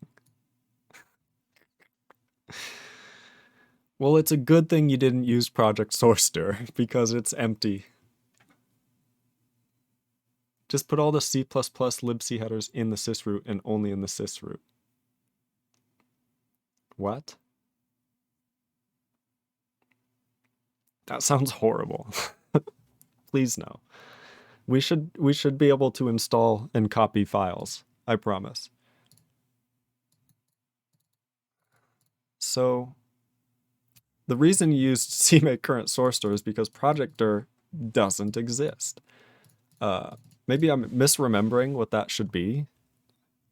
Don't I have like a Cmake help? Let me see if this works. Yeah, look, project source dir. Source directory in the last call, it's the project command. Is there not a project command? There's a project command right here.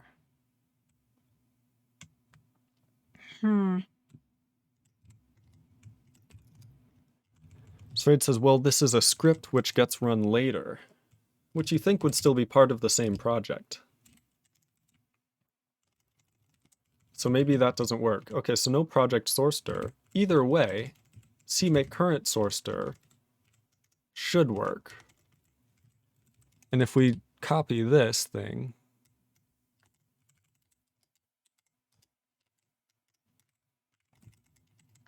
right? And then is there a way to like close or error? Do you know in Cmake? See, this is why I hate Cmake. If you have a better alternative, you just need to write one. Warning. Message fatal. Oh, thank you. Stop. I just want it to stop. Okay, it doesn't get to it. It still runs the rest of the things. Okay, so it's literally just dot dot slash dot dot slash dot dot. What is that? Take me here. So I just have to go to WSL and then ls that.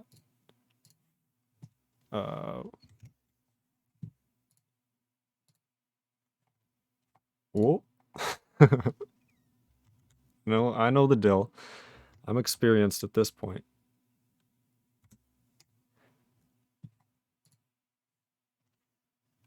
Okay. Yep, once again, thanks for showing my fucking IP. Just make sure I'm gonna clear the terminal. I'm gonna reset. I'm gonna clear. Okay, I can no longer scroll up and see it. I'm gonna bring you guys back. God, I gotta fix that it leaks my IP, man.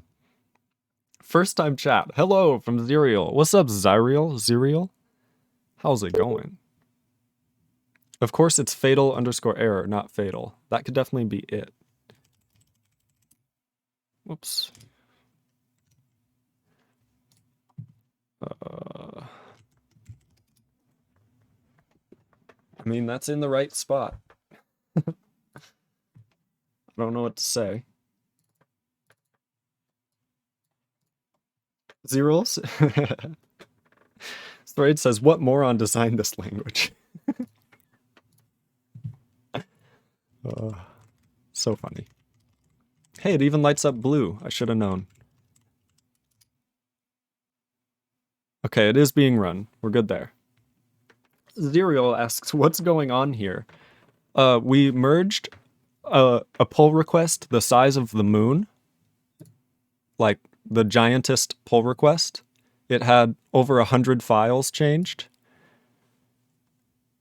43 commits, right? 102 files. Not bad. Not bad. So yeah, we just merged this giant pull request, and now we're fixing on this OS, and now we're fixing the repercussions of that. You know, because with an OS, it tends to have a lot of little specific errors on each person's system. So it says, and yes, project source dir is not set. You know what? I have a solution, I think. 1 sec. Okay. We can use Cmake file, can we not? Or Cmake path.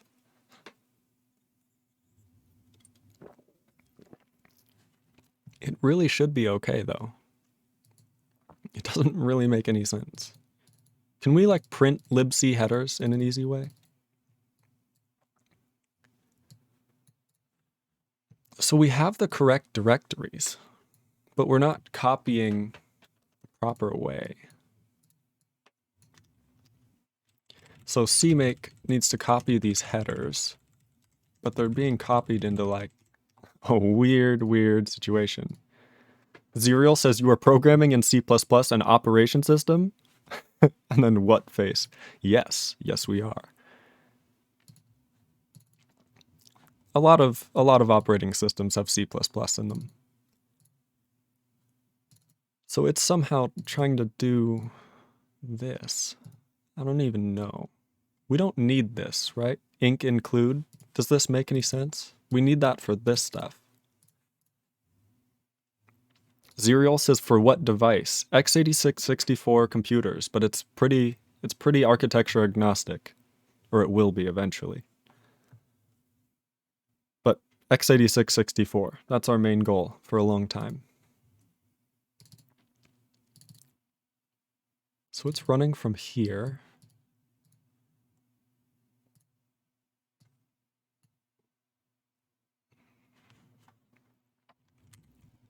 Where is it? Called from here. It's definitely being run.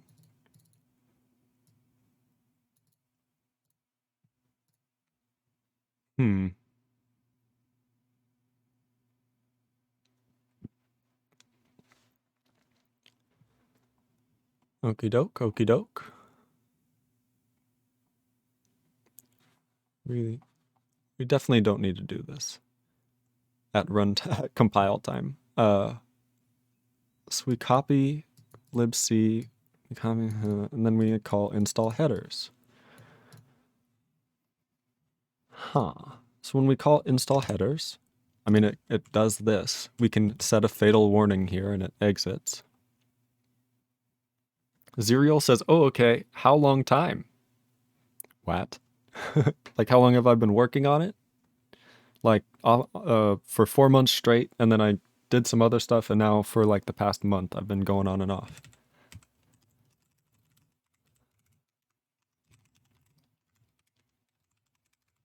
Fatal error. I just want to see what that looks like.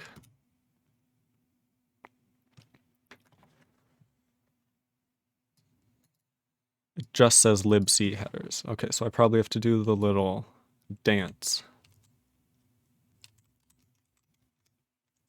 Right? Is that correct? Because it's a... Cmake error at Cmake 10 message. There's no message. Okay, that didn't work. And how long until it will replace Linux Arch? I don't know, a few months. Zero says JK.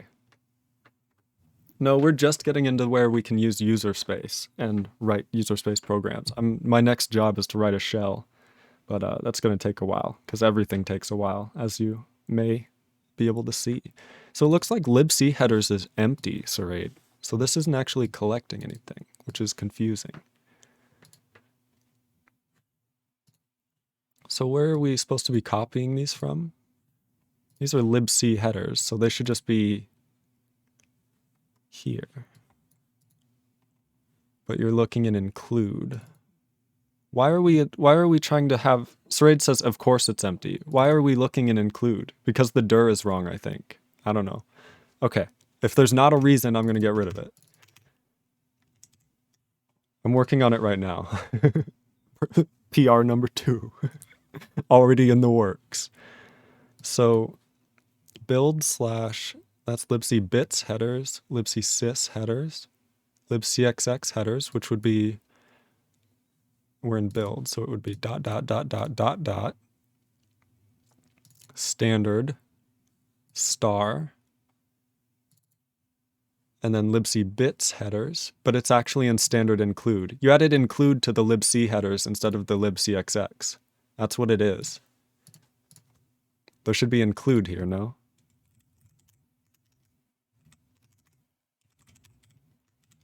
Standard include. Syrade says, can you maybe just copy them manually for now? I'm working on fixing it, but it's going to take a bit. Nah. I'm not going to go through like 5 different directories and copy them all and manually select all the headers. Now I fixed it.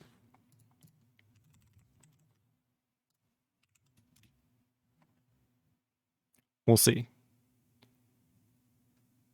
Oh, we made it further than we did before. Your boy did it. You don't have to worry about it, Syrade. I fixed it. Pog. Okay, so the kernel is building now. That's the largest thing, as you can see. Building generating boot media so that we can actually boot into UEFI. See, and then we use my custom program create GPT. We create a whole boot drive with good partition table and everything. Oh, and no page fault. Yes. Oh, sorry. I probably just I clapped right in front of the microphone. I'm not in practice. I'm sorry. Uh-oh.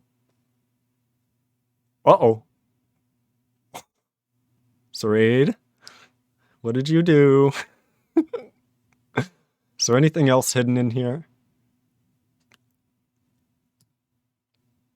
Sareed says what? You don't see it? That's the problem?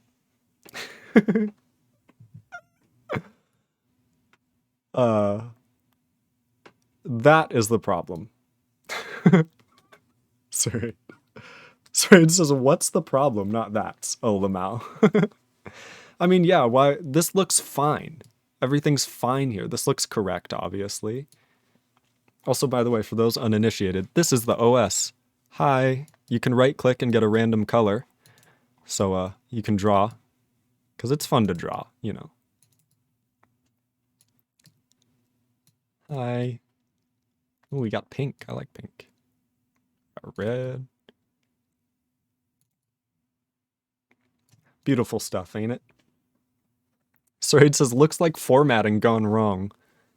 Maybe. We gotta be able to shrink the heap also. Zerial says, oh, I'm sorry, I missed a question from Zerial when we were in the middle of fixing Cmake. Zerial says, how long have you been programming and how many is helping with this? And would this be doable with Rust? Would this be doable with Rust? Zerial says, sorry for my crappy English. I think it's funny to misspell English. That's probably on purpose. It's really funny. It's okay. Don't worry about crappy English. I'm just happy we can communicate. Zero says, how long have you been programming? I mean, I definitely don't speak any other languages, so it's good on you for knowing enough English to be able to communicate. I'm serious. Straight says, all right, I've fixed Cmake. I have as well. It's beautiful. We've done it. How did you fix it? Did you just do the include swap like that with the dot dots? Did you do some magical stuff? So how long have you been programming? Like a year. I've been programming seriously for like a year, but for like I've programmed 10 years ago when I was a kid and I like made a C++ terminal calculator and like felt special. But I was just following tutorials on YouTube because I thought it was cool. How many is helping with this? Sareed. And would this be doable with Rust? I mean, is Rust Turing complete? Because if so, you can solve any problem in computing within it. So if Rust is Turing complete, then yeah, this would be doable in Rust. It's not going to be nice to do in Rust, and it's not going to be easy, or easier, or even memory safe, because you're going to have unsafe blocks everywhere. So you could. I don't see why. So it says, all right, I fixed Cmake. I put it in general. Beautiful. Okay. Lenser command source dir equals project source dir. Cmake command -p project source. You can add like definitions. Oh, Christ. Then we can just use the environment source dir.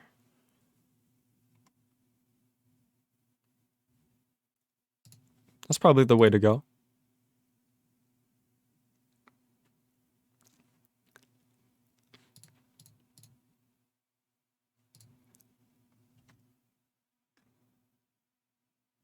You seem to be fluent in C++, but as I can't speak that English, it is.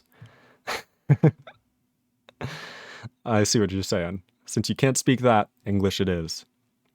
Well, it'll be good to know. Sareed says, also, I've pushed my changes. We're going to have to do a whole nother merge.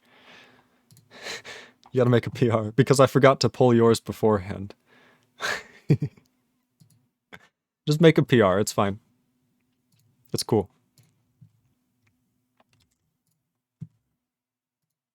There's now an additional merge commit. That should be fine? Question mark? Because the merge commit, it's just a diff. It shouldn't actually get in the way, right? I don't know. We may be wrong.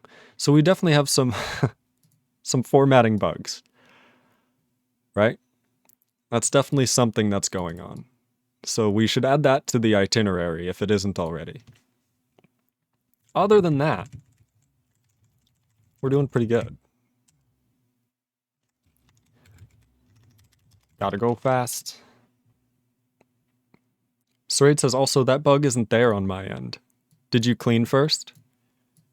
If you didn't clean first, I don't trust you yet. You gotta run clean. Every time I build the OS, I run it with clean first. Sraid says, let me see. All right, all right. So yeah, what that means is that the entire OS is actually recompiled, for those of you listening, every time I run it. So you can see that every single libc, every user space program, we go through and actually compile it itself from scratch after running clean first on it, which means that it deletes all of the intermediate files and recreates them, which does take a long time, especially if you're doing like iterative programming. Sraid says, I did clean it first, it's not there. Okay. Wonder what that is then. Should I try a restart and see if it's still present? Where am I? This is looking very nice. And by that I mean I did Claire and Cmake s user libc -b out and Cmake --- build out and remove -f user standout build user standard out build standard out and remove -f user blaze it build blaze it and Cmake -s user standard, etc. Yeah, it's there past a restart. There's some things going on that are not ideal.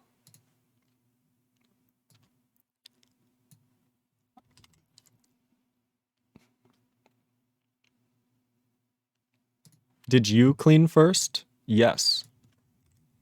You ready? Oh, it's in build. There you go. Every single one of them. You see, they're even highlighted in blue because it thinks this is a batch clean. 4 clean firsts. 1 for the kernel, 1 for each user space process, and 1 for libc. We can check out, I guess, in here. See, this is now all updated. Beautiful. Beautiful. In root, right?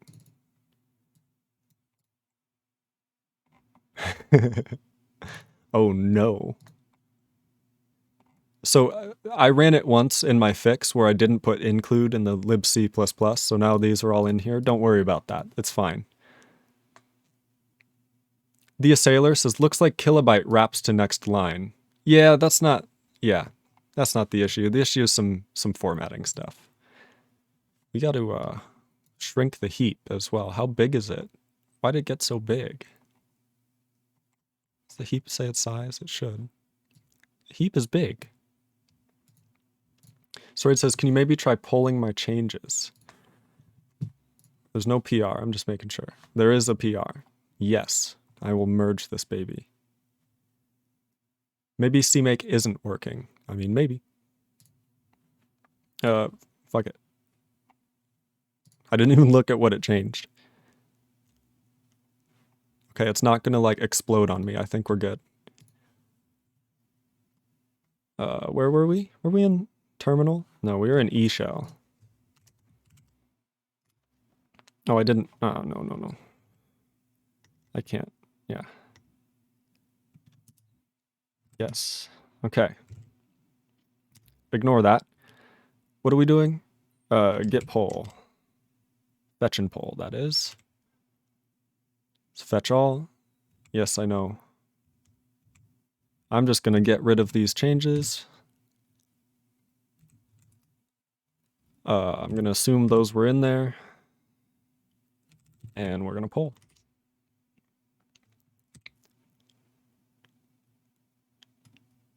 Change is polled. Okay, we now have the same setup. Where are we at? We fixed Cmake. Run it.bat. I could probably delete the include. Or at least everything within it. It builds. Let me make sure everything's updated. Time is it? 150? Anything up here updated 150? I don't think there is. I think they were all already here. in the same manner. Oh, that one was. Standard arg was updated. Nope, that's on 1030 and at 1050. I got nothing. Still got the bug.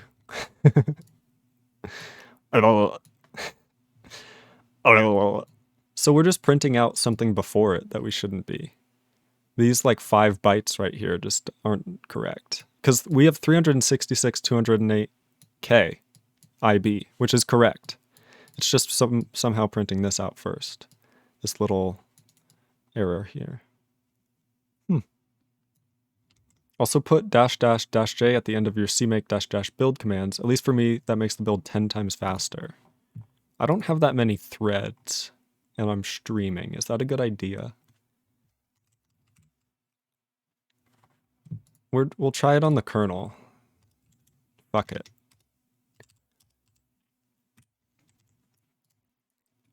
Then do -jn. I'll trust you first one. Where n is the number of threads you have. Oh, that does speed it up a lot. Did you see that? Oh my god. If you don't know, the ---- just passes any of the following arguments. Oh Christ. Memory info 724. 724 what? Why is this here? Suspicion. And we also have, that's just the kernel, the mouse cursor bugging out in the top left. That's not any formatting. And look here, it's also here. Did you see it? It was there. It went away, but it was there. Ugh. Okay, whatever. Soraid says, yeah, that I've noticed. So there's some bugs in the formatting still, but it's not too bad. Why do we not? We gotta shrink this heap. I still see all this empty space every time. Like, if this is larger than a page, we should just free them. Where are we at? We're doing good. We're still running our user space program. It's writing to standard out. Try standard printing the line it's formatting maybe, but yeah, that's not that that's important. At least it's working. We have user space programs running. So it says you can start working on the shell now, I think.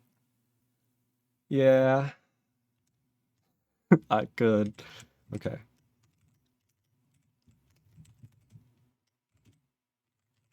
So, first of all, also now for once it works on my end, but not on yours. That's just bound to happen if you take the main branch.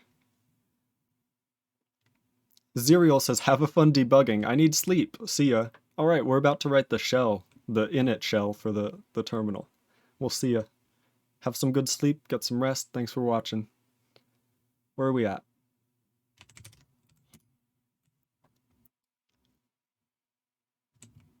Also, Suraid, I'm gonna try tonight again to rebuild the toolchain, and hopefully it works now. If the bool thing wasn't fixed in the toolchain, I'm gonna waste another 30 minutes tonight, just so you know. Those are the stakes. Also in K-Stage 1. No, in K-Main. Kernel. Suraid says, I can try building it real quick. It's faster when I do it, lol. I mean, I don't know if it's gonna work because I'm building the cross-compiling one. I'm not actually rebuilding the Linux one. I could rebuild the Linux one and it may not also work, but that's not where I found the errors.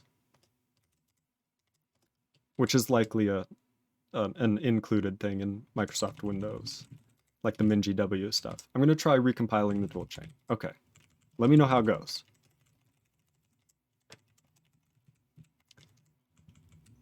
So, where are we at?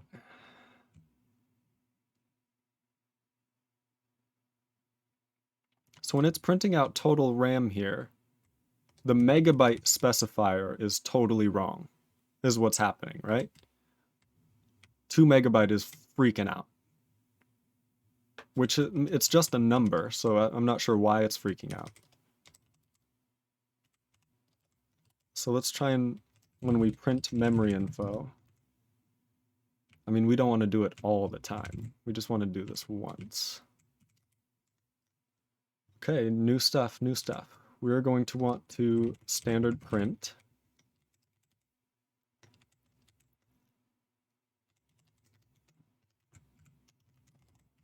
Like that. And then total RAM is actually going to be memory total RAM. Whoops. Windows key.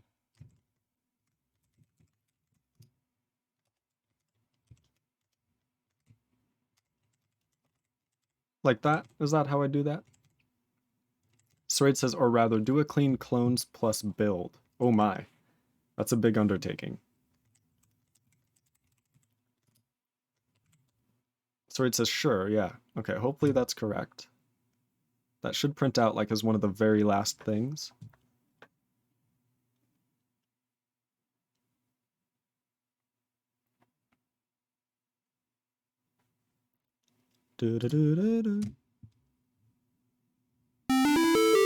I'm loving it. Okay, what do we got? We still have gobbledygook, but we also have it correct here.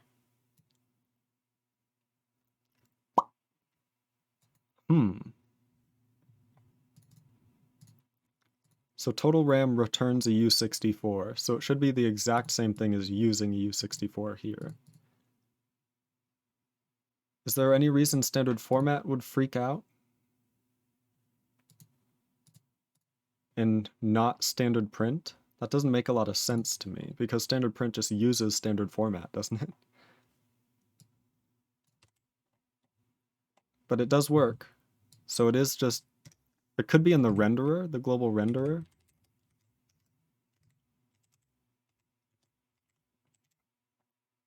Try using the U64s in standard format. Okay.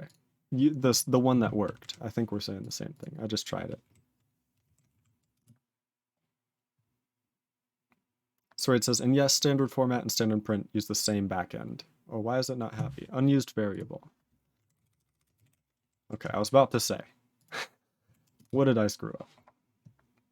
The only difference is that standard format appends to a string.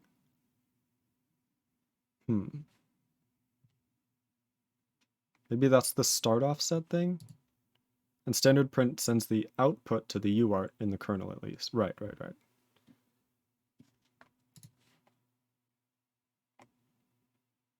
was like, is UEFI not going to start? What's going on? Well, it still works.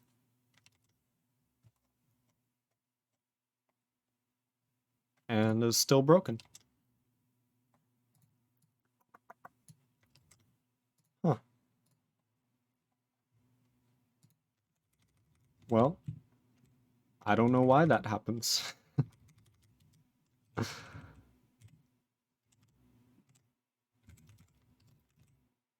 Try using U64 variables in standard print in the standard format that's broken.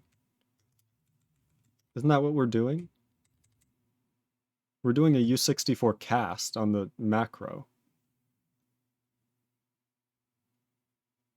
Is it the cast's not acting as a static cast? Should I static cast it?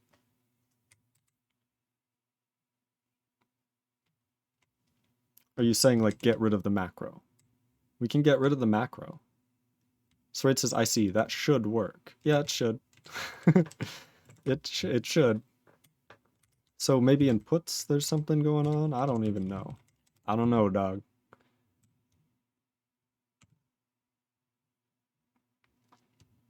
It's not a big deal. It's gonna go away very soon. So it's not a big deal.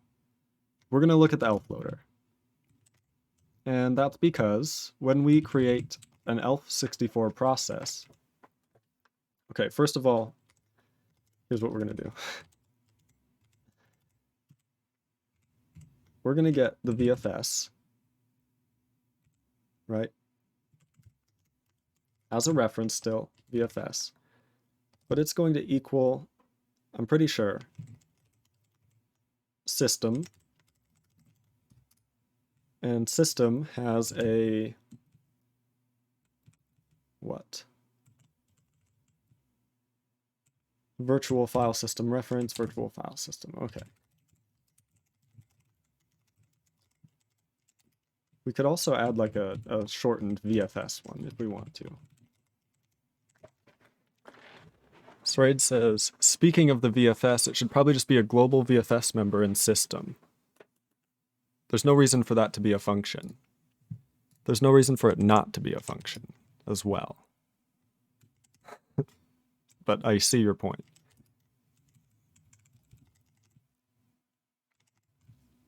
Public VFS member in system. Yes.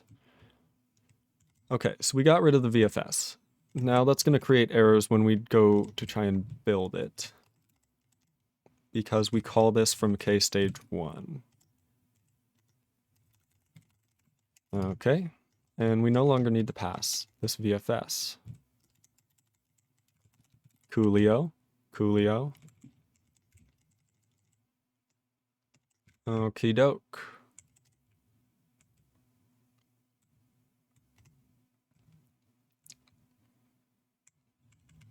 So we create our processes now without passing the VFS. Step 1.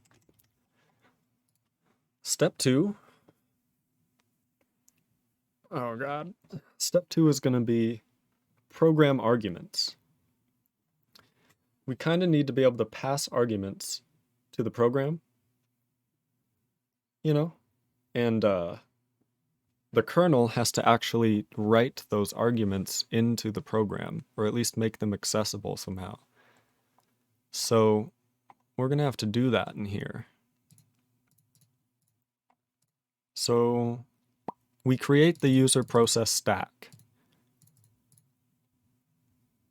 Oh man, this is a difficult one. Where is argc and argv actually stored? What's the memory address? Is it a heap thing? It's not a heap thing, is it?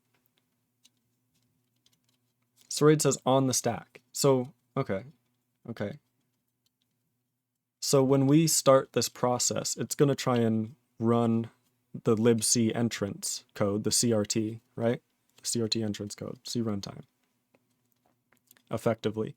libc_start. And what's it expecting on the stack? So what do we need to put on the stack? We need to check out libc, and what is it? What is it? Where is it? Is it CRT0? Yes. So we create a linked list null entry in the stack, which means we push null twice. But then we move the stack pointer to the base pointer.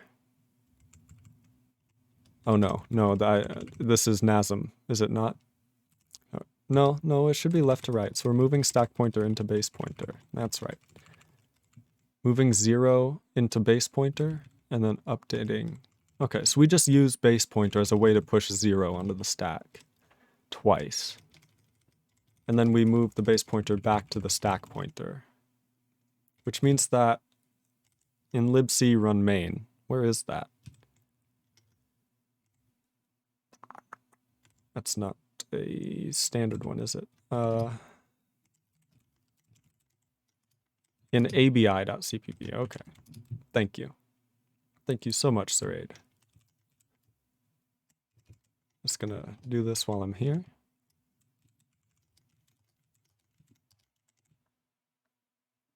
Okay. Run main.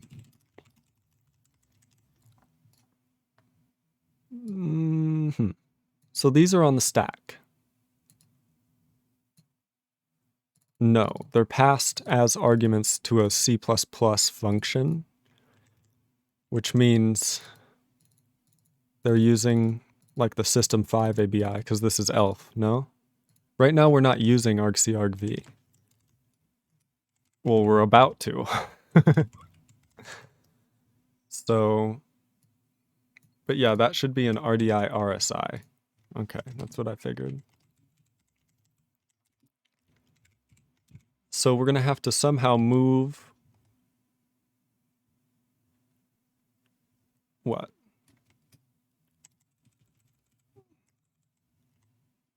That or libc run main can put them in there. Yeah, I'd rather do it from assembly, I think. So we need argc and argv off of the stack.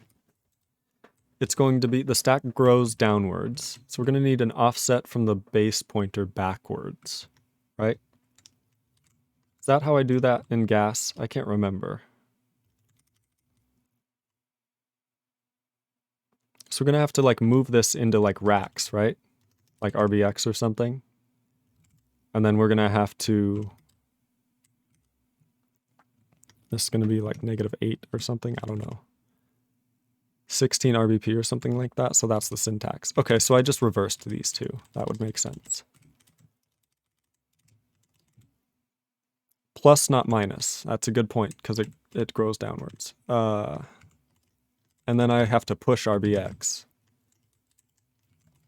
Push Q. It doesn't really matter. It'll already know what to do. And then something like that. Oh, wait. We don't have to push them then. We just have to, again, move RBX into like RSI. And then we have to move, oh god. Why RBX? I don't know, it's just unused.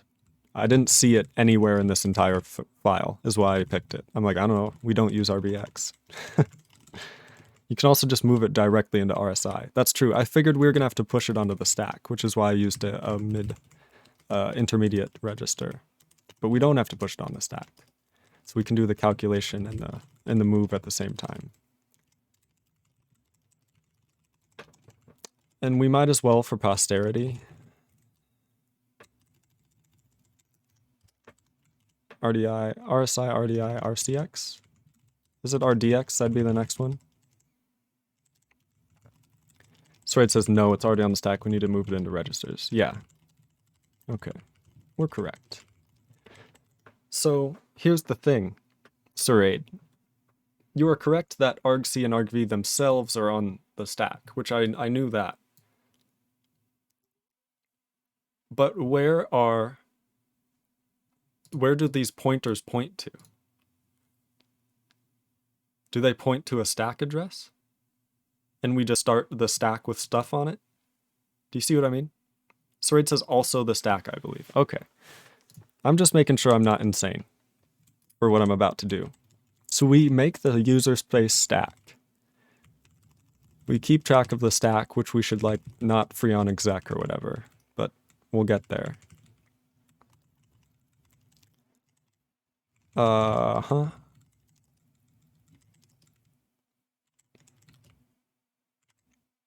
So like probably before we open standard in and standard out and standard error, then we should probably deal with the arguments. Okay. What is argv technically? Argv is a const char pointer, no? This is argv.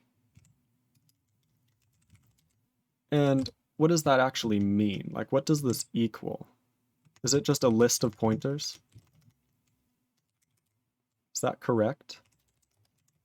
We're probably going to have to do an array syntax for that to work, right? It's null terminated, so it's like this.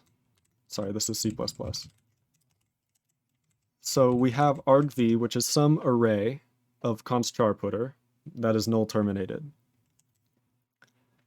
And these are our arguments, and then argc is an easy one. Is it a... It's just an... What is argc? Is it an integer? It's just an integer, isn't it? The args are normally passed to exec, and exec is going to call this. Argc is an integer. Wonderful. So this would equal 3, and then this would be like something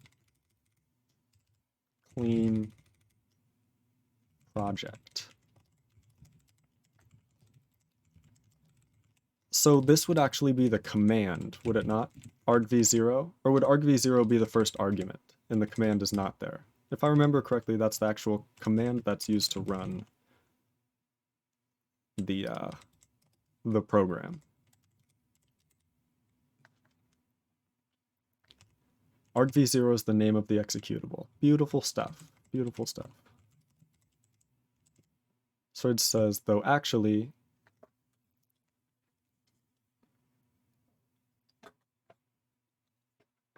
if you call exec manually, oh, you can pass anything. You can specify a different argv0. Okay.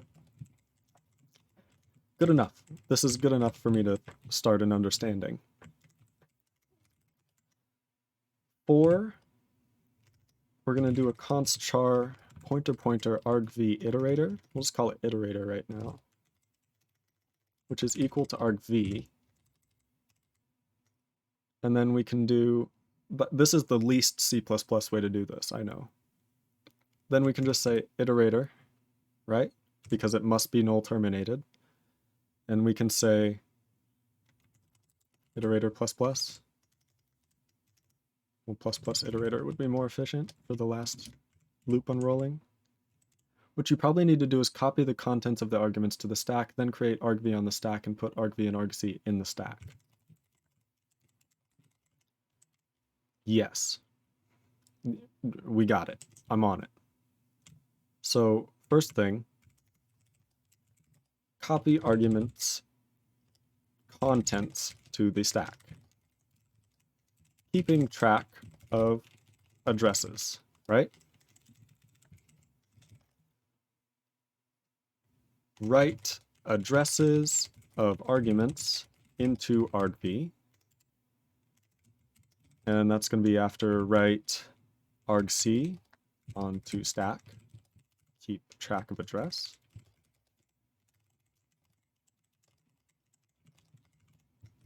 Keep track of address. And then finally, we will push, right? I guess I could say, instead of write on stack, I could say push. argc is just an int, not an int pointer though. So we don't need to write it on the stack and keep track of address. Okay. Yeah, so now we can push argc argv. Coolness. If you're ever wondering how low-level arguments get passed to your programs from the shell, this is how. Copy arguments contents to the stack, keeping track of addresses. So these are all null terminated strings, right? So we should say, like, we should probably have a max argument length at some point. Max argument length, right? That's probably something safe to do to make sure that a process doesn't just feed us a non-null terminated string and we die. So, So we're going to be looping over each one of these. And then for each one of those, we're going to have to loop over the bytes. Or can we just use memcopy? Can probably just use memcopy, right?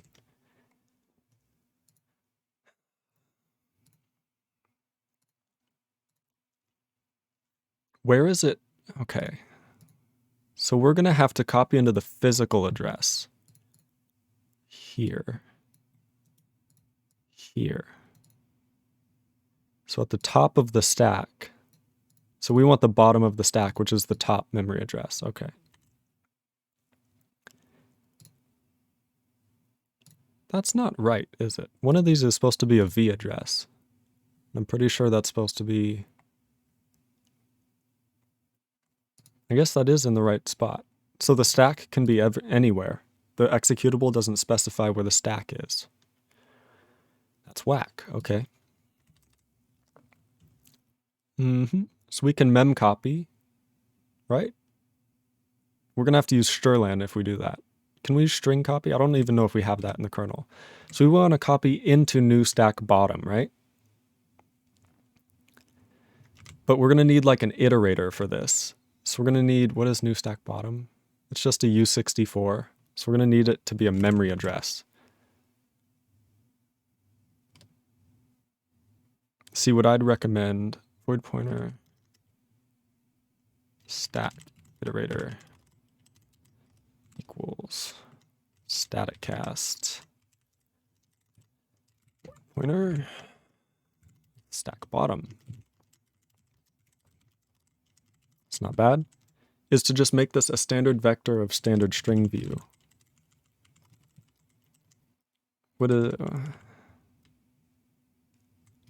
How does that work? Isn't this defined in the standard C? Am I wrong? Because right now you're writing C, not C++. There's a static cast in there. It doesn't work, but it's in there. Cannot cast to pointer type.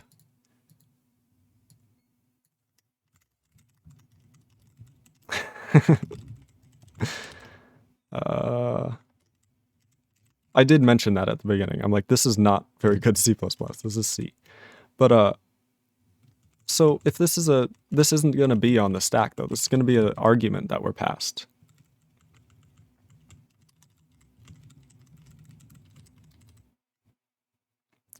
So we want to copy from it, but not pointer, the actual pointer underneath it. And that's going to be strlen on it. Pretty sure that's right. Okay, write addresses of arguments into argv. Oh, we actually have to increment stack it. That's not right. Stack iterator. We should say, we could do pointer arithmetic, but that would mean each one is 8 bytes, and we can't really guarantee that, can we?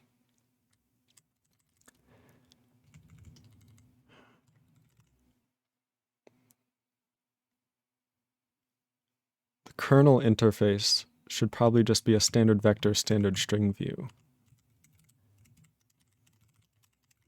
How would that change things?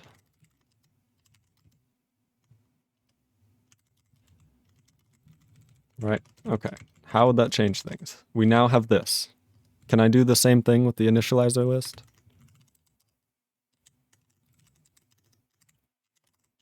Probably not. I'm hopeful. Probably gonna have to include string view. Where's string view from? Do you know? Isn't it standard include something? In string, okay. Beautiful stuff.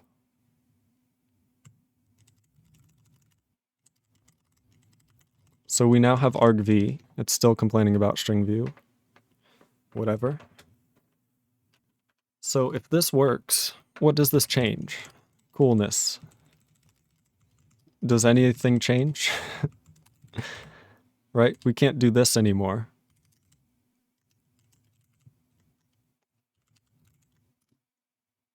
And before you yell at me for not having autocomplete, it's because the bool thing in libc and I can't build the toolchain for Windows. You can now just do for auto string argv. So, okay, I see what you're saying. So this is each string view, right? How do I interact with a string view? Do I just do that? How do I get its length? Do I do the same thing? Data and size, okay. Okay, yeah. Still got to increment stack iterator by some amount. So here's what we're gonna do. Kill me.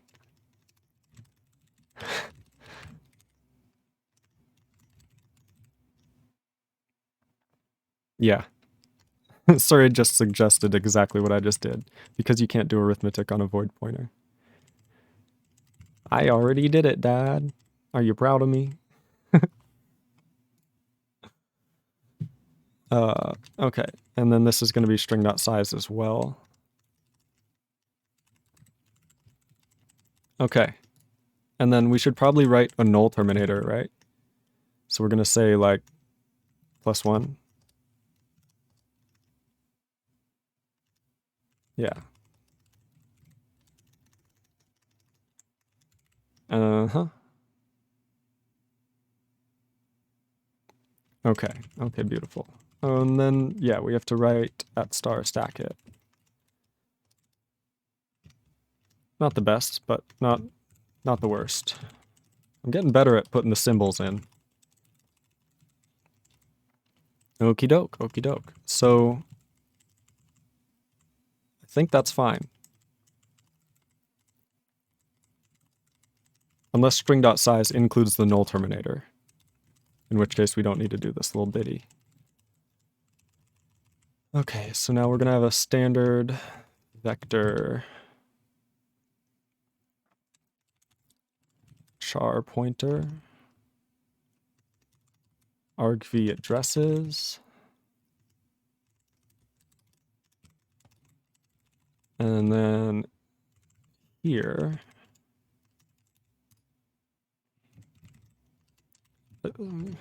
yeah, that should work. And then we need a char pointer stack it. Is that right? That should be right. So it says no, size never includes the null terminator. Beautiful stuff. That's what I would expect. That's what I'd expect. I just check. I check to make sure. So now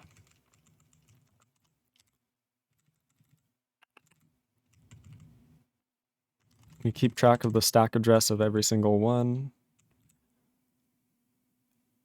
Are these backwards? I have to write them backwards, don't I? Because the stack grows downwards.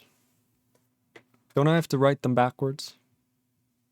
I did this backwards because we're writing downwards in memory addresses. So it says, I hope not. I hope not, but I am pretty sure. So it says, so I'll add that real quick because the standard vector constructor that you need here is missing. Lamau. It's don't go off this little error. This is just because I'm using like the wrong. I have to use WSL to compile, which means the Windows language server doesn't catch it. I think even if the stack grows down, wouldn't you write the string reverse and then return the lowest address? The memory is still iterated in the same direction. But it won't be. If somebody did like argv3, right? And then they were doing iterator ++, it would be way off. So yeah, we got to write this backwards. Hold on. So, okay.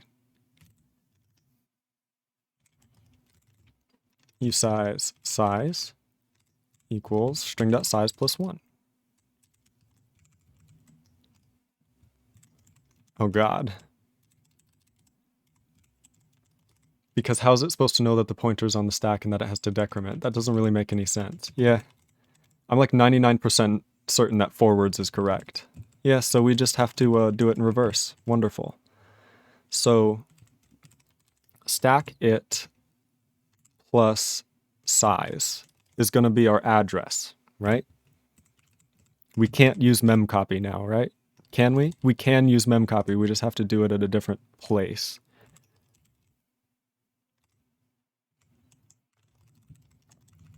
Yes. So then we can do something like this. Address. Also, I must do that. Address equals that. No, I'm saying you don't need to reverse anything. How does that? I still don't understand how that would make sense.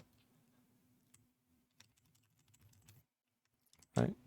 Is that correct? Oh, I got rid of pushback. I didn't mean to. I meant to add address.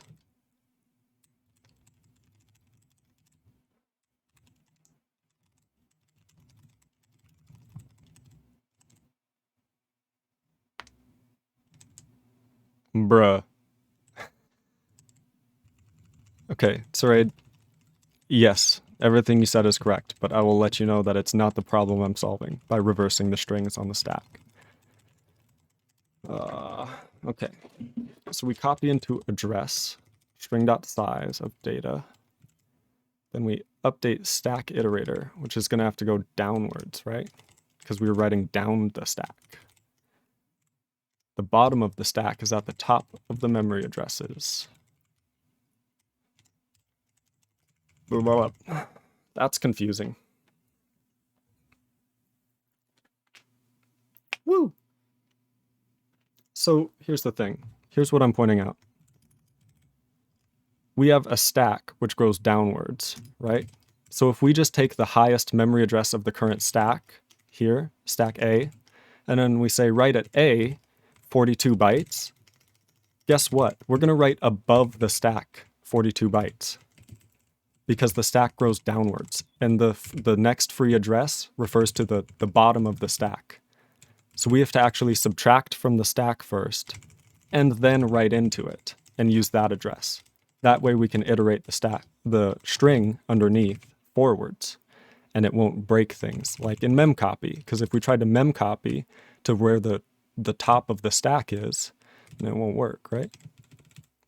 But we may have to use new stack top for this. I don't know. We may be using the wrong one. But I'm pretty sure new stack bottom is the way to go.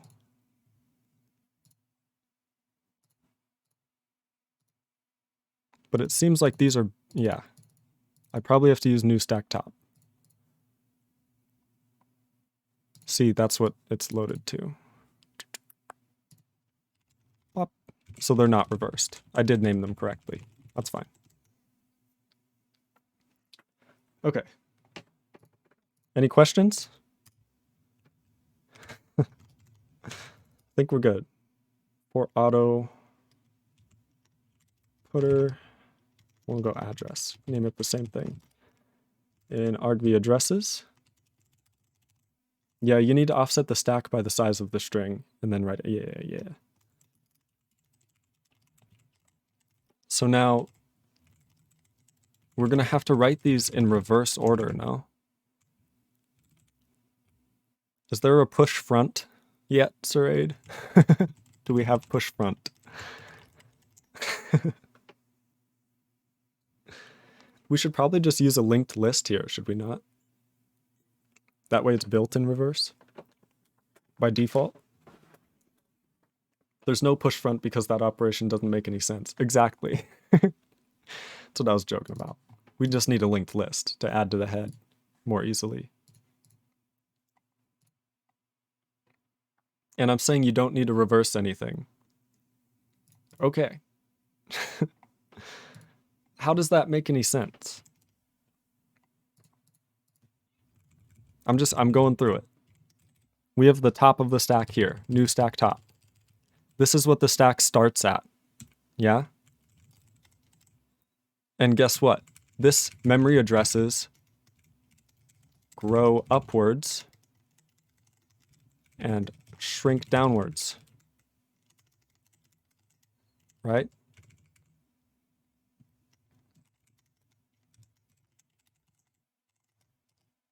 Not the stack. Mem addresses. But the stack grows downwards. Following? So if we tried to take this memory address and write 42 bytes to it by adding 42 bytes to it, guess what? We get it up here. Doesn't make any sense. It's outside of the stack.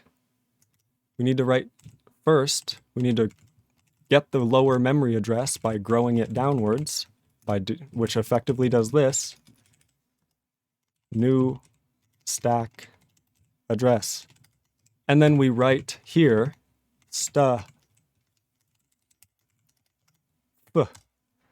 he, r.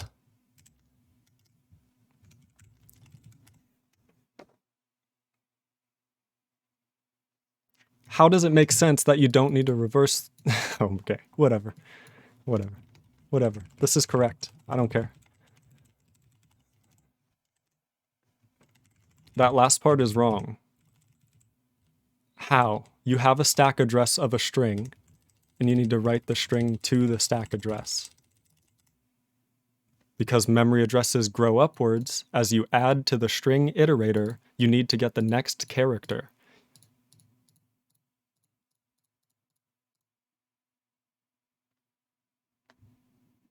Each of these characters would be on a new line, technically, right? If you wanted to go byte by byte, it would be S, T. You really want me to write this? U, F, F. And as you add to the iterator, why are you printing it character by character? You can just memcopy it. Okay, Sarade, I'm done. I'm done talking about this. I am correct. You do need to write them in this order, and I'm gonna move on because you're just talking in circles. I know you can just mem copy it. In order to be able to mem copy it, you have to offset. whatever. So it's reversed. You have to move the stack downwards and then write forwards rather than writing downwards the stack. Because the stack grows downwards, but you write upwards. It is in reverse. Now we can write argv. First, we have to write a null address, so let's do that. So let's say wherever our stack iterator is, we want to write the next 8 bytes, right? Just null. We can do that. So we're just going to mem set, actually, at the stack iterator after updating it. Up by, okay, so to do, a pointer is not always 8 bytes. Probably should deal with that. Then we have value, we'd like to set it to 0, and we'd like to set 8 bytes, the same number. Can we do like size of uint pointer here? Like this? Is that what we do? I think that's what we do. Would that work? What did I just open? Size of void pointer or something like that. All right, that works.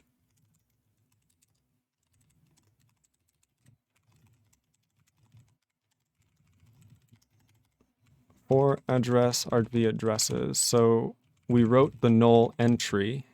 So now we just have to, don't we have to iterate these backwards? Because we're writing from the top down. Otherwise we'd have to get like the bottom of the address, the argv addresses first by calculating how many argv addresses there are to write. So basically, we'd have to say stack it minus equals once more. And then this is going to be size of void pointer. But it's going to be argv addresses dot size question mark times size of void pointer. So how many pointers times the size of a pointer in bytes gives us the amount of bytes that we need to write. But then we'd have to add to this stack iterator each time. So we're going to need a new iterator. This is horrible. And this is going to be argv address.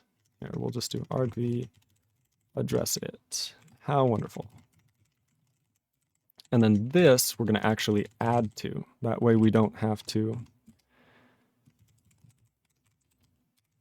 Yeah, that way we don't have to effectively do it in reverse, like up here with all the minusing and confusingness. Okay, plus size of void pointer. Sarade says, this is why I always hate the stack in assembly. It's just horrible to work with. It's not assembly's fault. It's the hardware's fault. But you're right. It's not easy to work with. Okay, so we fixed that. We don't need that to do.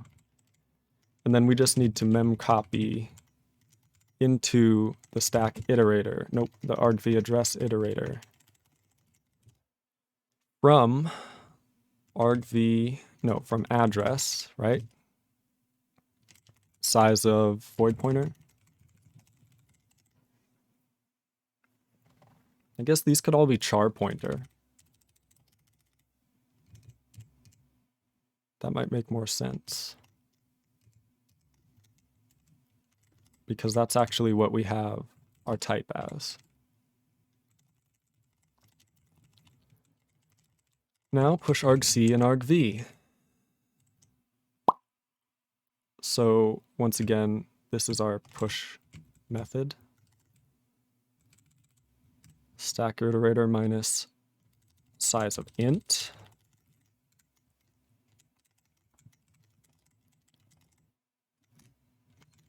stack iterator.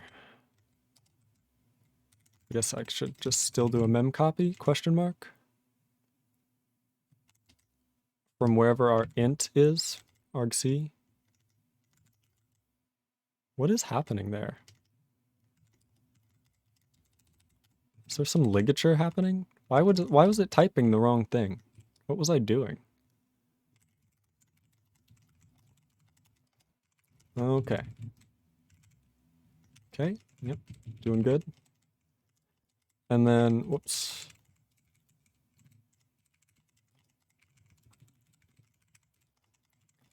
And technically, we need to push argv first. How about that?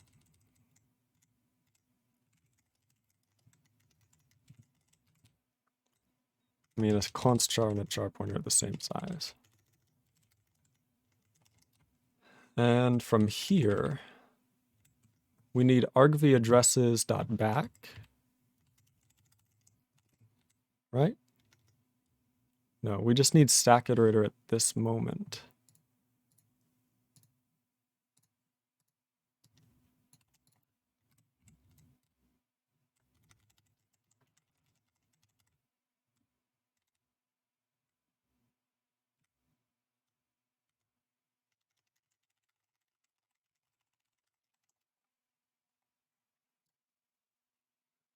Arguments? Question? Any questions? I think we did it. Let me go through it. So we have arguments. Copy arguments contents to the stack, keeping track of addresses. Char pointer stack iterator is a new stack top, which is the initial stack. So we have to make sure we set RBB and RSB accordingly. So the new stack is at the bottom of stack iterator, right? Question mark.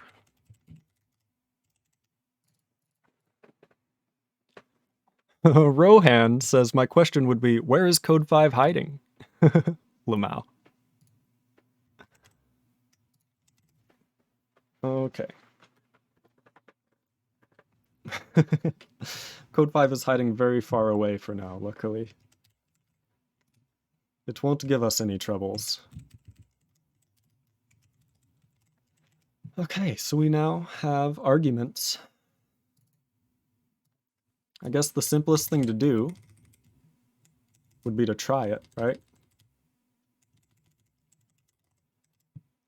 Which means that, oh man.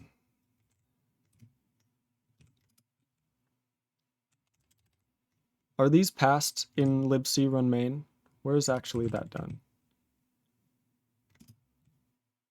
It calls main, right? With argc, argv, np, okay.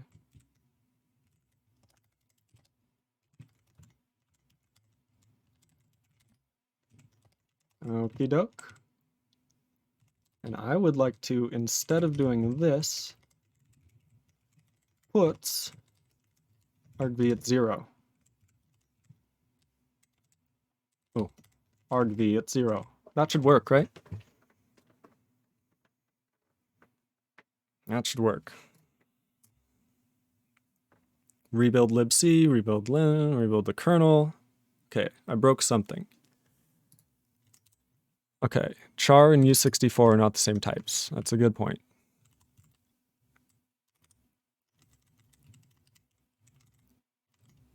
Static cast to U64.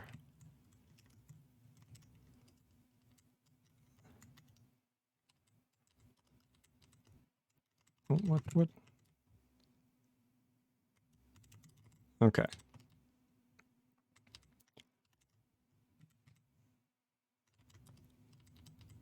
Okay. Yes.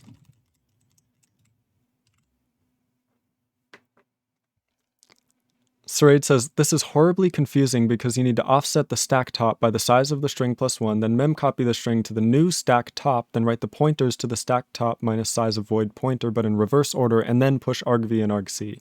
So you need to reverse the order of the pointers, but not the strings themselves. Yes, I think we had a communication problem there, haha. Definitely. So when you, okay, I understand now. I understand where you're coming from. So you're saying when I said reverse, you were thinking like, you can't static cast? Well, that's boring. When I said reverse, you were thinking the bytes of the strings themselves need reversed, which honestly makes sense. I can see how anyone would think that. I didn't specify correctly what I meant, right? So in doing so, you're like, you don't have to reverse the string. They're already in the correct order forwards. Like, why would you have to make the string backwards? And I was like, you do have to put the strings backwards, but I was saying the string pointers because the list of strings is what we're dealing with at the time. So it's probably just me not saying the right things. You can't static cast a pointer to an int, only reinterpret cast. RIP. I'll let the compiler decide for me. Or someone later. Okay, this looks like the thing, right? The thing that you said was missing? That's right. So what we can do is just this. It's not a big deal. Yeah, okay. This is what I meant when I said the constructor is missing, lamao.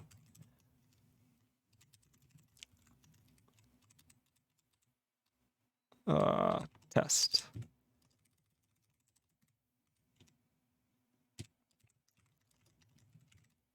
Null putter? Is this gonna work? Because that's not a valid string. That overload is explicitly deleted. Why would you not be able to push back? God damn it. Sarade.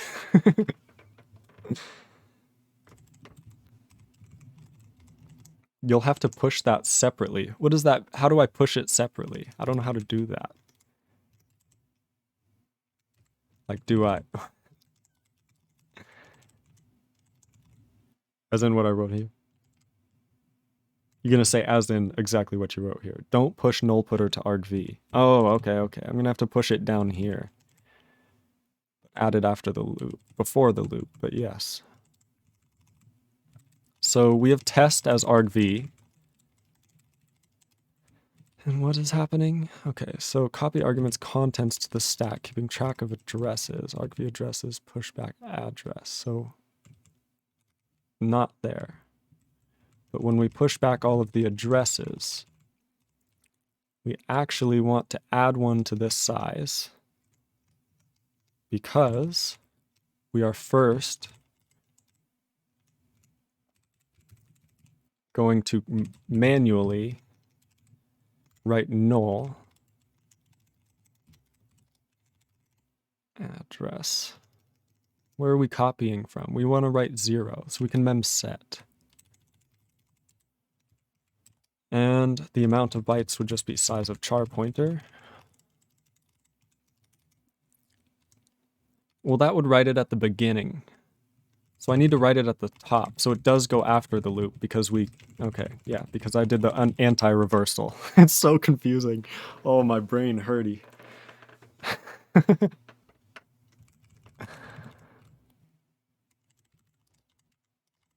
Okay. Also, there are very good reasons why you're specifically not allowed to construct a string or string view from null pointer because the standard and implementation assumes that arguments are not null, as far as I know. That's a weird assumption, especially in a low-level language like C++. I can't guarantee that for our kernel or any programs I've ever written. Hey, it worked. You ready for a page vault? No, it's gonna work. It's gonna work. Holy shit, it worked. It didn't, though. We printed the wrong thing, which is interesting.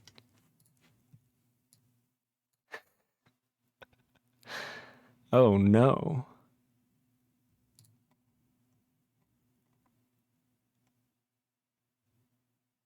Did it restart? No, that's just an old one. Right?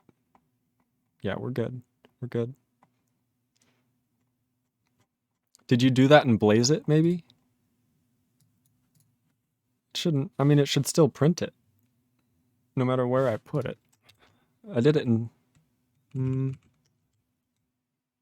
I guess I didn't... Maybe I didn't save it? Did I just ignore? No, it puts argv at 0. So somehow it thinks argv at 0 is hello, friends? What? That doesn't even make sense. It's got to be it's got to be something didn't work right. That's got to be it. Okay, so when I go to build.bat, I'm a naughty boy. I'm a naughty, naughty boy. Are you ready? I have to actually copy. I didn't copy. So it says that shouldn't be possible. Something is out of date for sure. Yeah, I'm a naughty, naughty boy. Oh man. Does copy work like this in batch? Does anybody know? I know what you're gonna say, and yes, I know we need one. It doesn't mean that I'm gonna magically create, be able to create time. I would love to, I promise.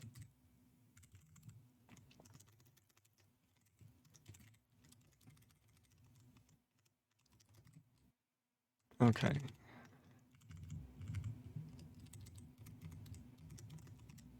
And okay.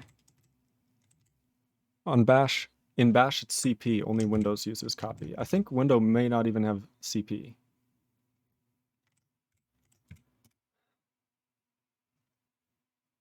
What does it say? The system cannot find the file specified. Oh, I have to use backspaces or backslashes.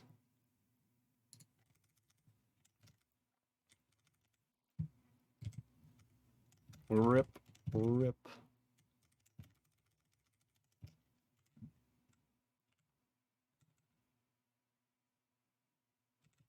Did I do that in the wrong order? I did, didn't I?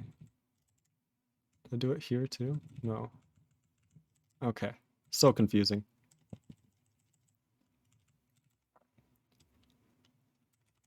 Okay.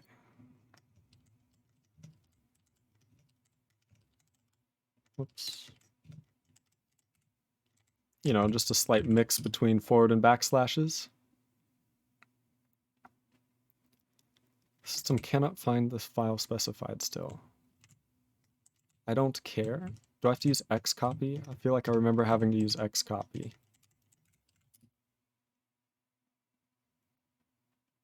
Overwrite. Yes. File not found, standard out. Christ. I'll do it by hand. I hate Windows so much. I just closed eShell too. I didn't mean to. Rip.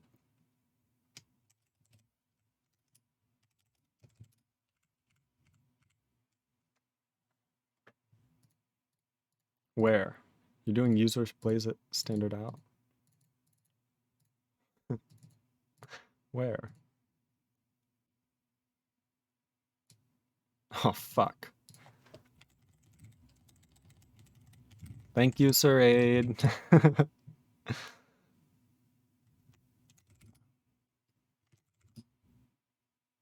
So, there's probably a command line thing. See, this is why you look at the error messages. You assume that I understand them. Yeah, that's great.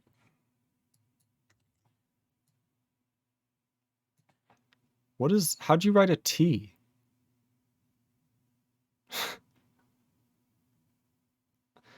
Sir Aid?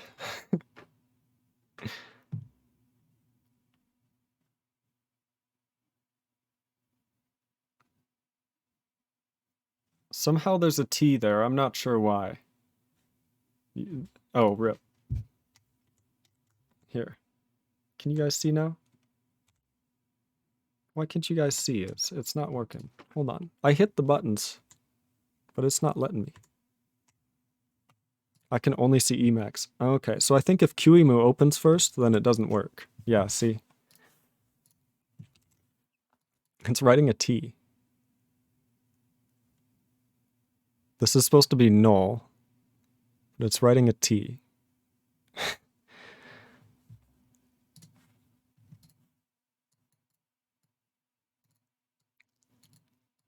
So we're getting null at argv0.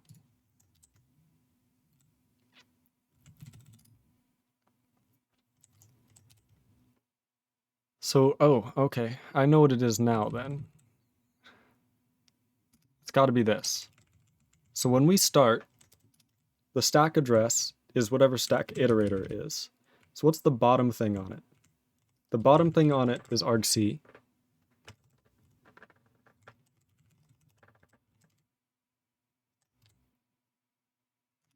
So these are probably wrong offsets.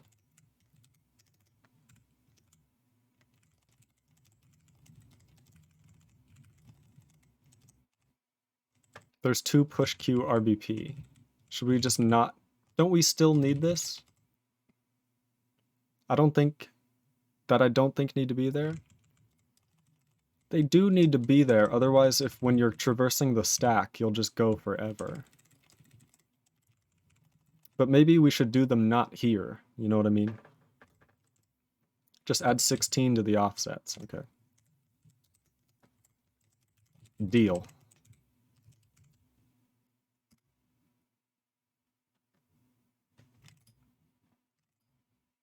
I've got to figure out how to make it not ask me every time it copies something.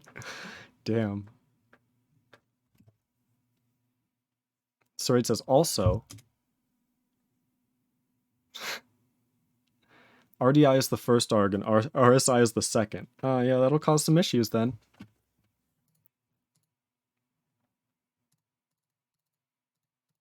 Huh. I don't even know what that's about.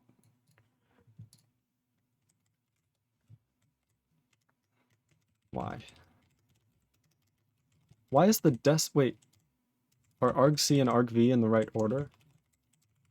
So RDI is the first arg? Why is the destination the first arg? That makes no sense.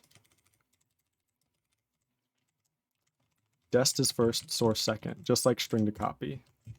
Of course.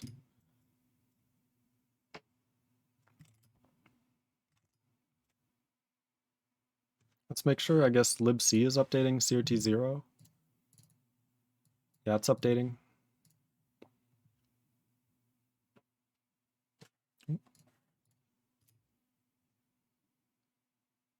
Nope. General protection fault detected. Stack putter, blah.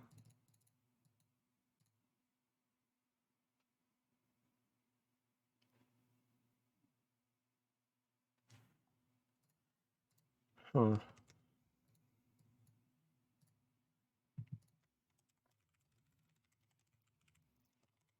So 16 off the stack would be argc, 24 off the stack would be argv, and then there's nothing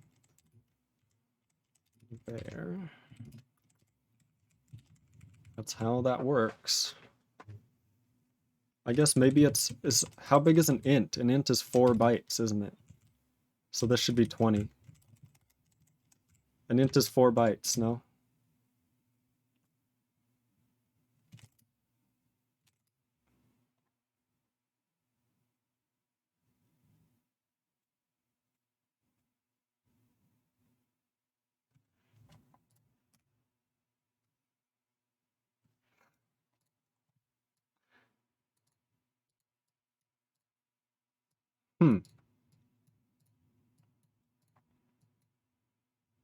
That's an interesting one. That's an interesting one. Now I don't know what's going on.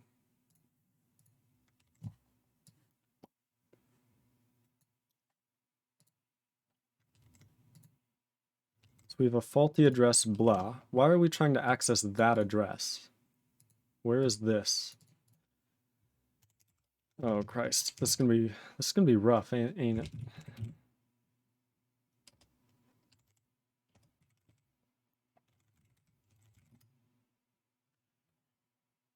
There's that. Okay. I should have done disassemble.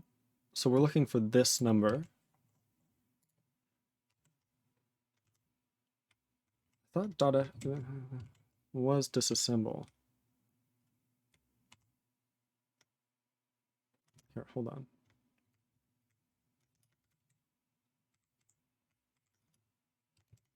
I'm not remembering.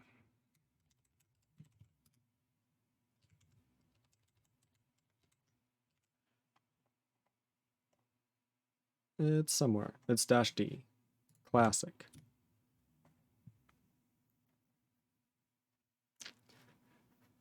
Not too bad.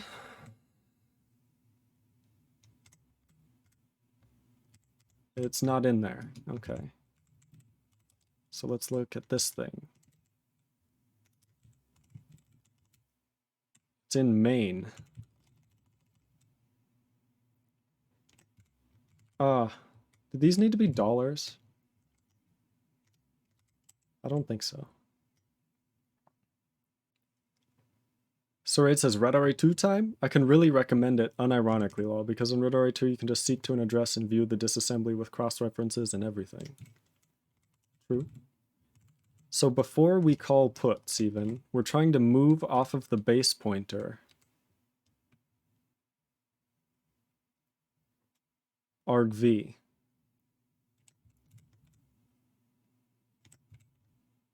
And then it said faulty memory address when we did this.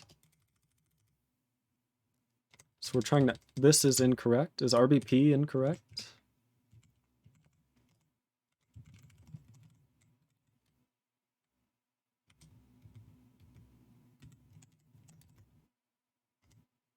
The code in main makes sense because those are local variables.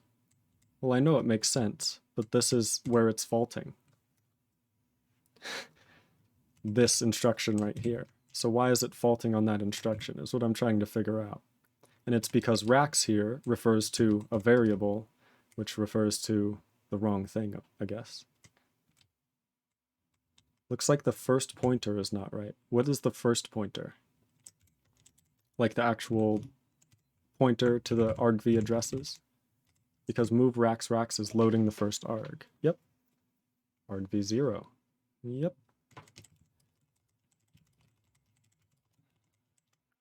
So argv address here refers to the stack iterator.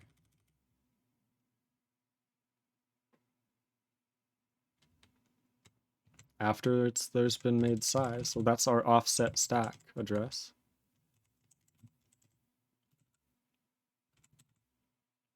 So maybe we should print out what our address is, just to test. And we'll say like, argv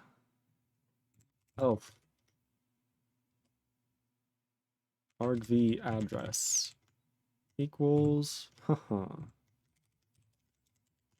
Is this gonna work?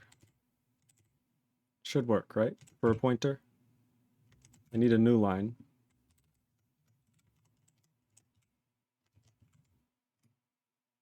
Whoops. Don't do that.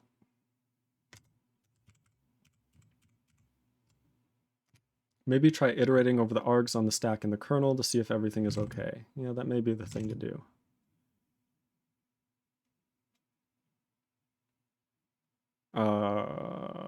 Use of deleted function. Can we not? Do I have to do void pointer?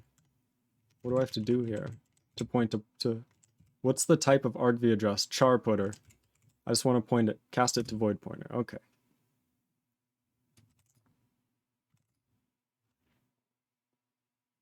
You can't format arbitrary pointers. That makes sense, I guess.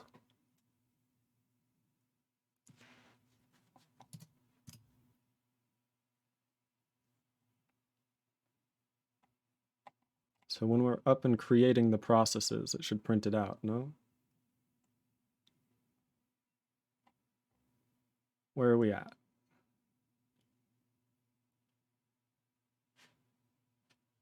So we're trying to add blaze it here. You scrolled past it. That's likely.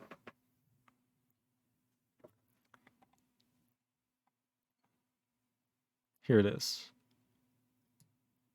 argv address is correct. It's not the address that's wrong. Also, it's always printing a T in that spot in the hex formatter. At least when we're printing it to the screen. I don't know what's going on there. argv address looks correct, no?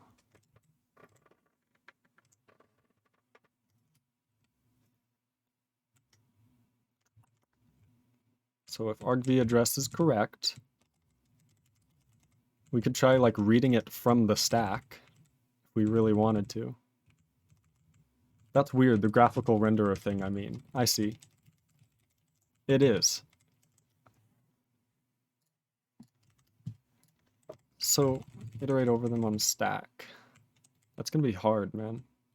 Sorry, it says also be right back. Okay. Mm-hmm.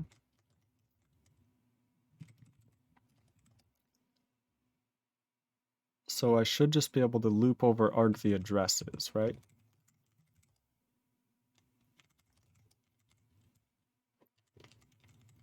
With a range-based for loop. So arg the addresses.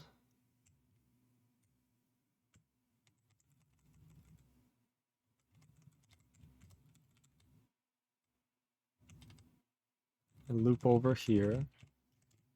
And these should all point to where a string has been written to.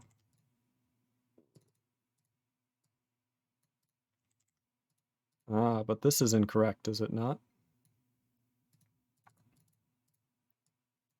Okay. Size, correct. Address, incorrect. This needs to be minus, right? Then we need to write to address, string size bytes. And then at the end here, we can just say stack it equals address. Okay, hold on. So then when we write here, what do we do? So we get the size and the address. Those are correct now because we have the stack. We have to remove from it in order to, because the stack grows downwards. And then we have to write forward into that address. Memcopy, string data, string size, into address. But that means that stack iterator -1 needs to have a 0 set into it. So this should actually be like this, which is horrid. This is terrifying. And this just ensures a null terminator. The stack should already be 0 or whatever, but that should fix that. So I wonder if we're just having a really long string buffer overrun.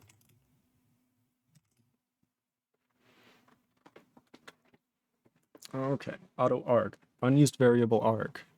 Oh, yeah, we're gonna print them out. So what we can do is just standard print an argument. Sure. We'll make it simple.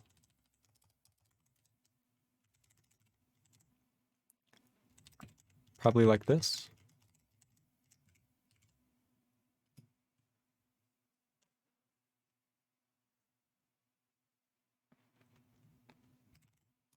To get the char putter itself. Maybe I'm incorrect. Okay, yeah. It is a char putter. Good to know. Just checking. Let's see. Oh, I have to type yes. You think they'd make the default where you can just press enter. Oh, and then because it's a char putter, it's wanting me to... See, I want to print the string. How do I actually print the string? Wish Saraid was here, because I don't know how to use standard format. Because this is a char putter, as we just discovered. But it doesn't know how to print a char putter. Do we have to like construct a string view? What's going on here? You think you'd just be able to print a char putter as a string, but it doesn't know how to do that. So maybe there's some format specifier we have to have. Does anybody know how to use standard format? Because I don't. I'm gonna have to look it up. We'll do it. We are looking. So that should work. Okay, produces hello world. So maybe it needs to be a const char putter, and we just have to cast it. I know that's like illegal, but bear with me. I just want to see if it works.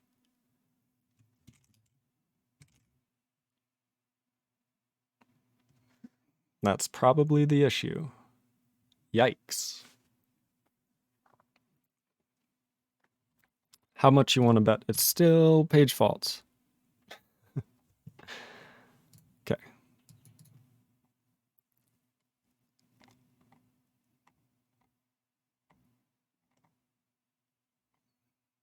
Somewhere here. And look at that. It's correct. Would you look at that? It's correct. It works.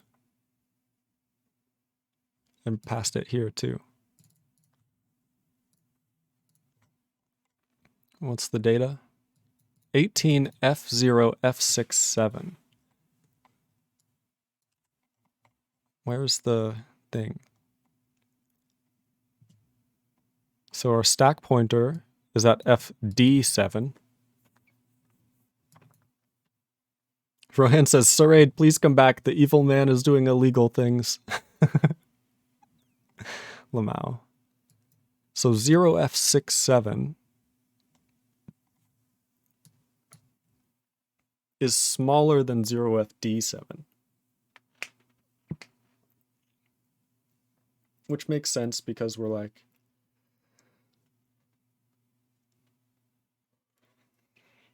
the stack pointer is updating, I guess. But why is this faulty address so odd? Like where's this address even coming from? Nothing like this exists anywhere other than in this error message. You know what I mean? It's screaming like uninitialized memory or something.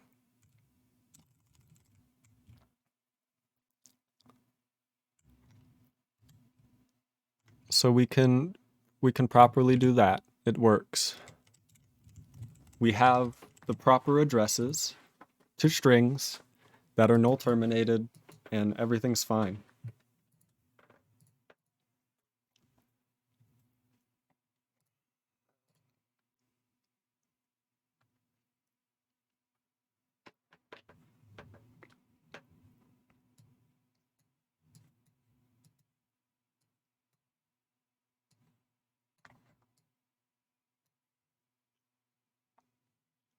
See,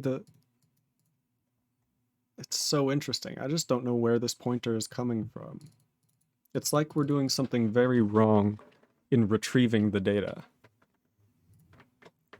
Right? Okay.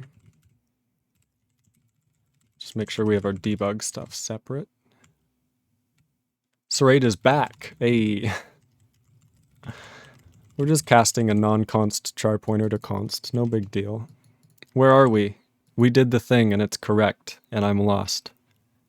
Test is perfectly at this address. Everything's fine. It works. So we must be doing like something here wrong. You can always cast non-const to const. You can? That's implicit usually. Well, not in the format string because it says, hey, char pointer can't be printed, dummy.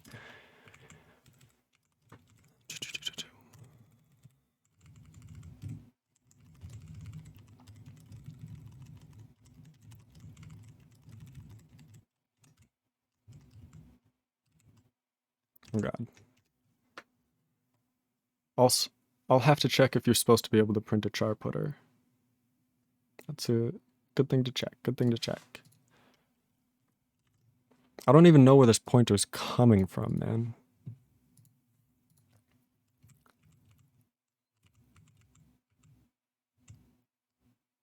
Do that one.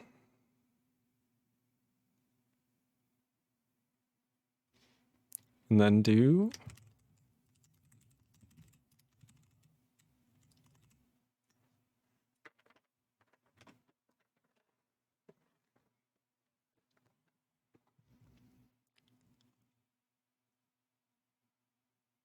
So it saves the parameters on the stack. Can you print argc and argv and standard out to see if they have the right values? They definitely don't, but yes, that's a good idea.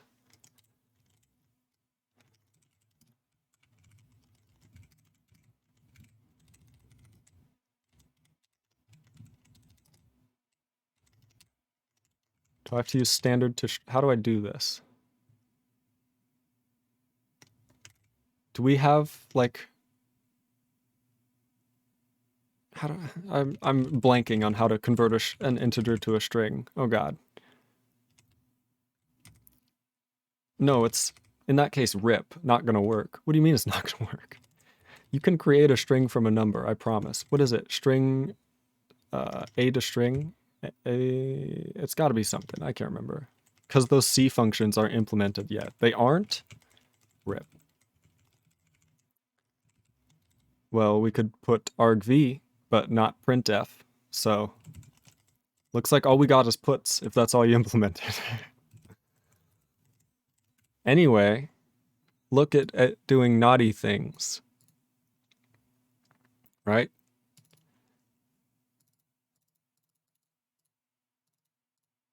You can add a function to libc that prints a number in a string, lol. Yes.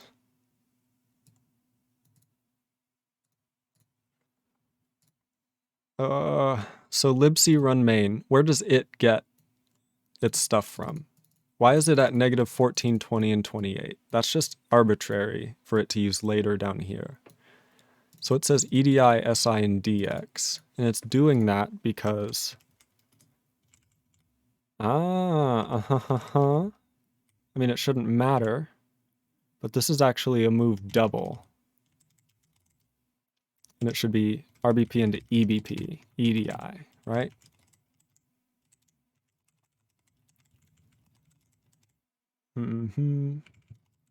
So maybe I'm writing 8 bytes here, and it was overwriting what I was trying to write here? I don't even know. Why would that break things? It shouldn't break things. Move Q should be fine to move into a register, because we're not dereferencing on the right side. Do these need to have a $? Is that literally all it is? Is 16 and 20 wrong? Use move D, not move Q. I mean, we can. It doesn't matter. So maybe it's reading 8 bytes. I did the wrong thing.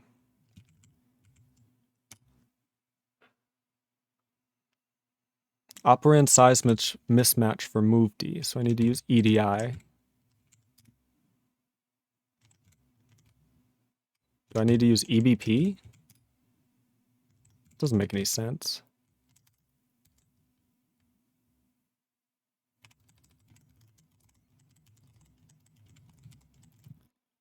Because we want to move a double word 4 bytes from here into here. EDI, not EBP. Did I write EBP on the... I already wrote EDI and it didn't work. In NASM, you would write like D word. Do we have to do that? This doesn't work. We can change both of them even. Doesn't really matter. Operand size mismatch. Which fucking one? Yeah, a memory address. You can't move from a memory address now. Not allowed.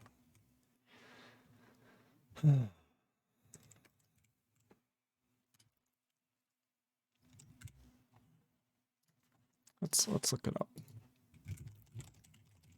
I'm gonna go soon. I don't have time. There is no move RM64 immediate 64. There's a way to load a full 64-bit constant into a register, and there's a way to load a sign extended 32-bit constant into a 64-bit memory location.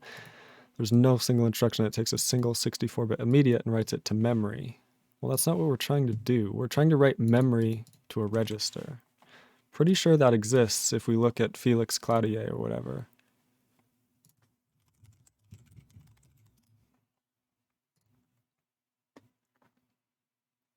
You can see that we can move from memory 32, right? Into, okay, so it's backwards. So memory 32 should be on the right. Into a register 32. So how do we get a 32-bit memory address? What are we supposed to do here? So it should say if this is a memory address, this is a EDI. Try it with the dollar maybe. If that's what the issue is, I'm gonna freak out. Junk RBP after expression. Yeah, that doesn't work. So that would move the literal 16 into EDI. It says, yeah, you can't do that with moveD.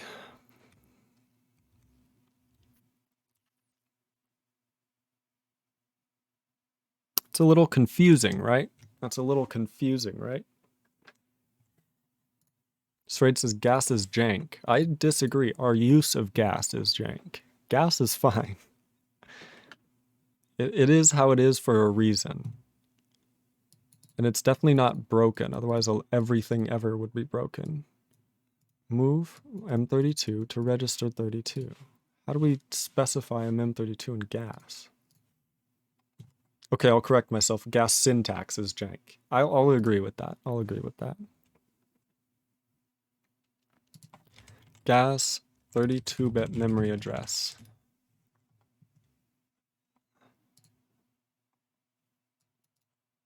That's not what I need. No. No. Okay. Gas memory address syntax.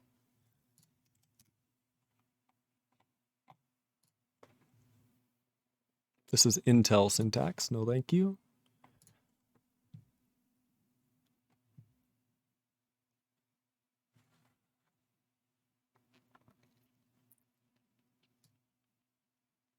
Are you kidding me?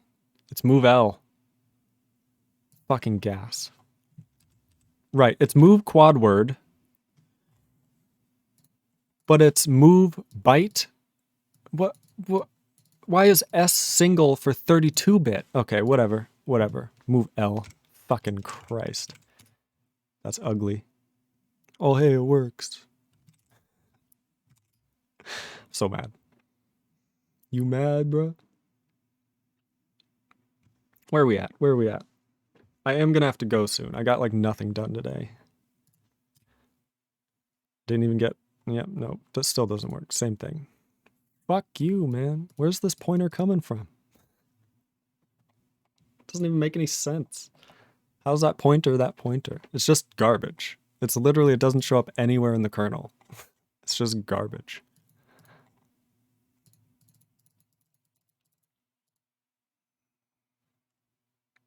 I've got no clue. Our stack pointer is correct. Make sure you commit and push, and I can take a look at it later if we don't manage to fix it. Thank you. I will do that. I will commit and push before I go.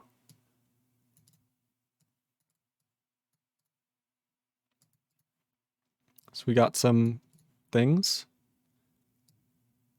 We have our test at argv address blah, which we can't really check. And then we just have user process attempted to read from a page and caused a protection fault. And the faulty address is fucking garbage. Okay, so in the elf loader, when we're writing the pointers, are we doing it wrong?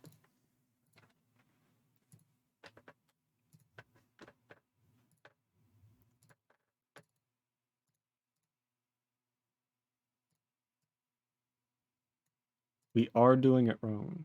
No, we are not, because argv address it refers to the bottom of the allocated space.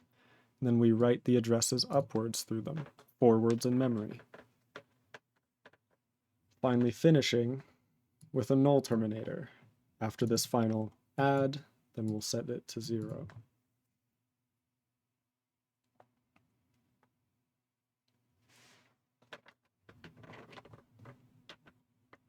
I mean, I really don't think it's incorrect in the kernel. There's obviously something incorrect here that I just wrote. But this part looks correct because we have this. This is a correct address, and we even print the string from it right here. So it's not like we're insane.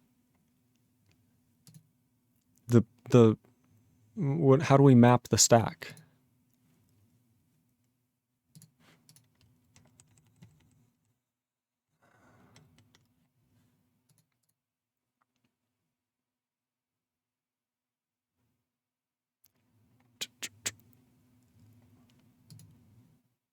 Is it in add memory region?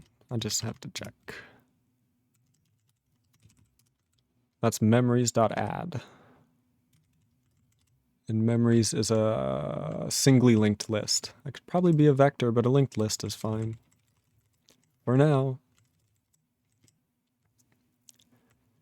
And then we just free pages when it's done. There's no way we're not mapping the stack, right? That's not possible. It wouldn't work. Am I missing a memory map right in front of me? Was it removed? Was a memory map somehow removed? I'm confused. But we would get way different errors with the faulty address being the stack.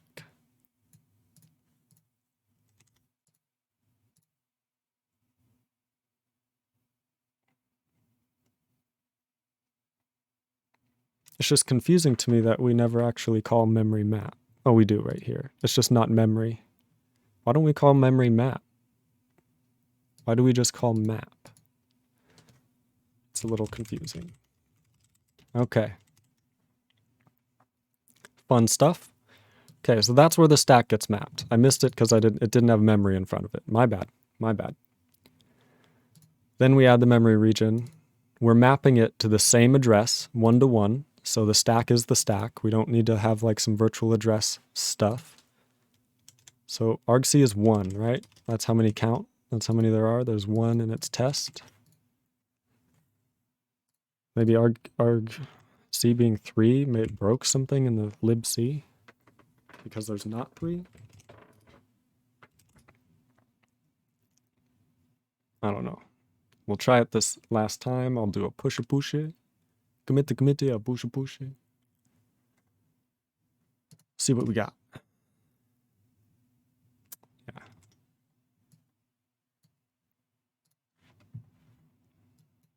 And it's just literally, it's trying to dereference this address.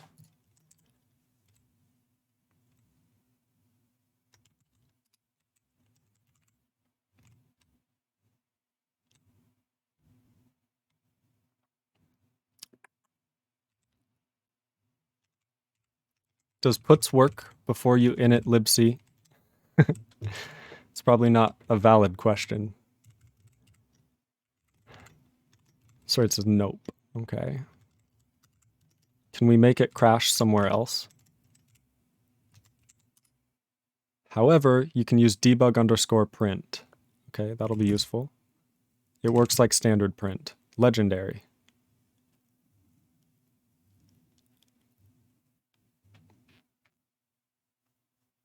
Prints directly to standard error via write. Did it restart? Did it?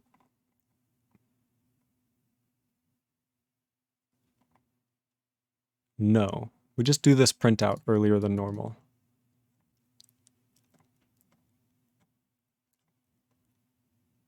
We still have test as argv address. Everything's still fine. And it now crashes probably at this place instead of there. So still with the same faulty address. So argv isn't correct here. You said what was it? Oh, it's literally defined further up. Nice. It is. Legendary. So it works like this.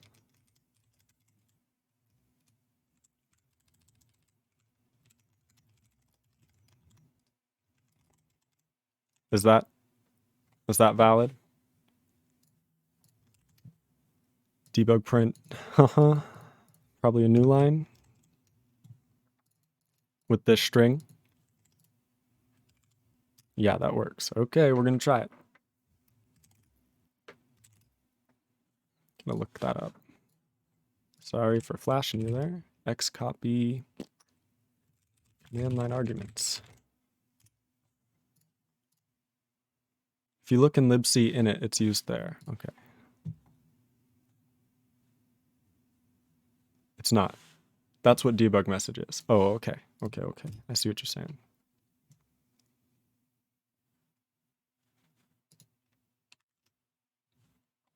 Seems like we just crashed earlier. So argv here is incorrect. Makes sense. It's not like we call this directly from assembly.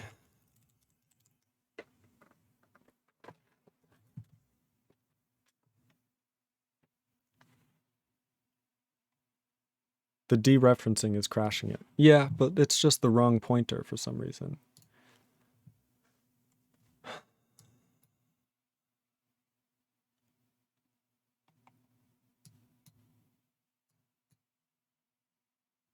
Oh, Christ. Why are there so many options for Xcopy? Oh my god. I just want it to not ask me.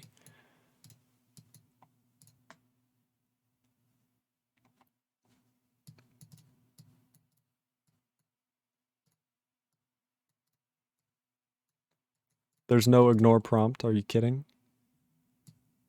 Okay, here it is, /y. Okay. We're going to add that really quick.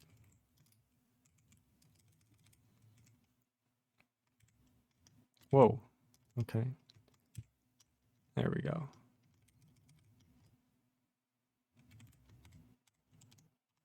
Yes, /y, obviously. Can we call debug print from here?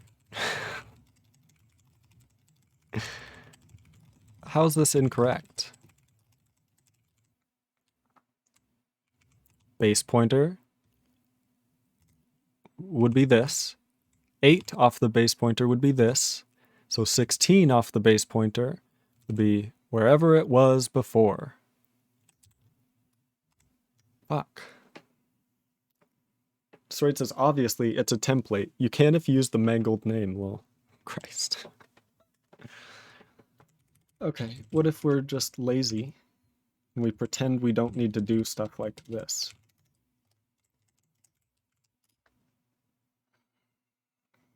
Oh, then everything's gonna break. Because these numbers are wrong. Yeah, hold on.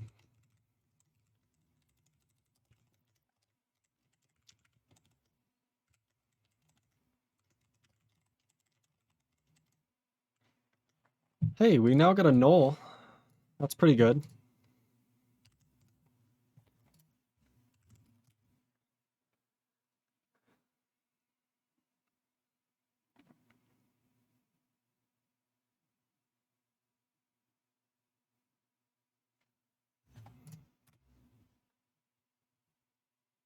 Fuck, man. So that same stupid fucking address. Doesn't make any sense. It's not from anywhere. Just it's made up. I don't get it. I don't get it. It's just made up. It's fake news. Is it maybe because the pointer is unaligned? Which pointer? I mean, these are aligned, but the pointers they're copying aren't. As in on the stack. So you're saying we should align? Oh my god. That's such a huge... So here, when we say stack it equals address, we'd have to say stack it equals address minus address modulo 16. Not that. Okay.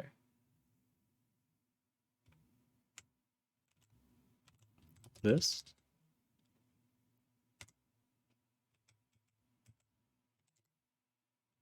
argc is aligned to 4 bytes because it's 4 bytes long, and argc is right, and argv is right after, but put 4 empty bytes after argc. Naturally.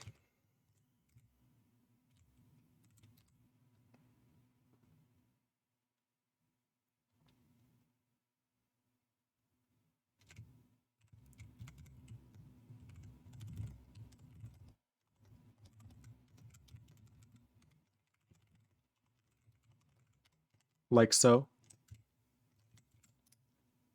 I mean, honestly, it could work. It could be the thing that's wrong. Oh, I then have to change the thing. I didn't change the thing. The byte offset in CRT0. So that's not gonna work.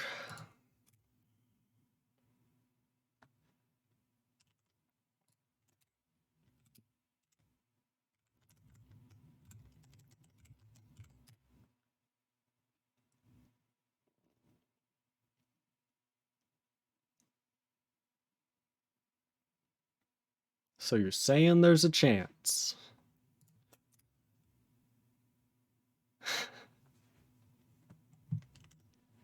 Okay. I don't even know how to change this number. I don't know where it is. I don't know where it comes from. I don't know how to change it. So just gonna add 16 back to these numbers. Pop this in there.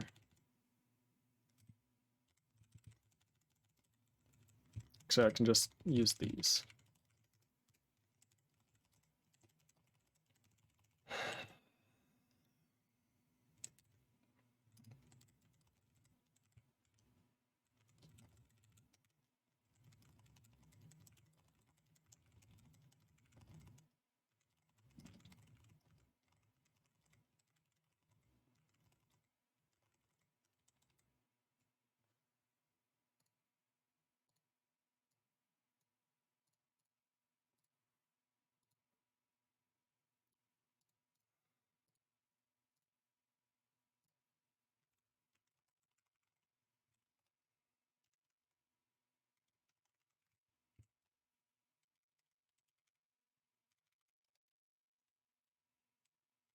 Okay.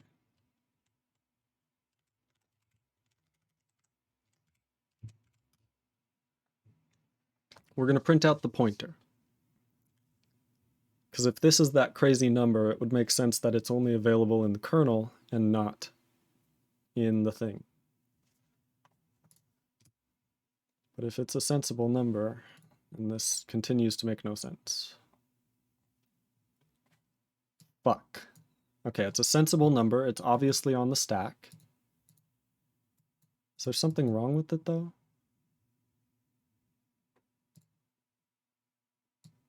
Isn't that bigger than the argv address? Oh, that makes sense, because argv address is going to be below all the strings. So as long as ff0ffb is lower than its initial stack,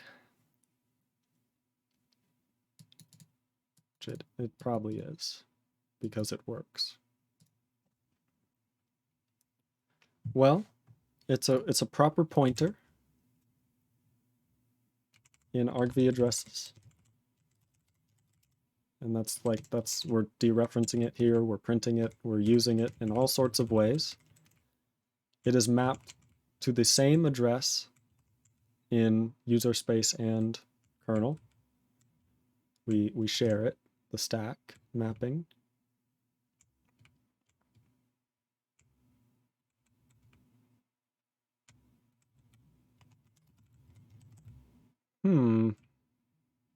Well, I don't know.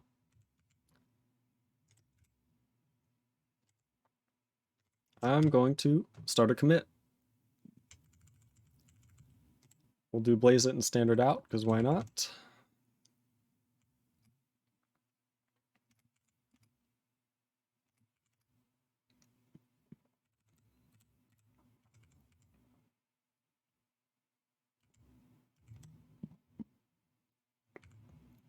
Just formatting stuff. Remove the VFS as a parameter. Include string. Remove VFS as a parameter.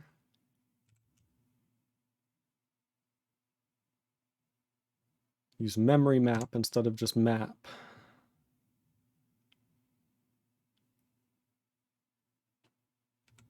And then attempt to handle the stuffs.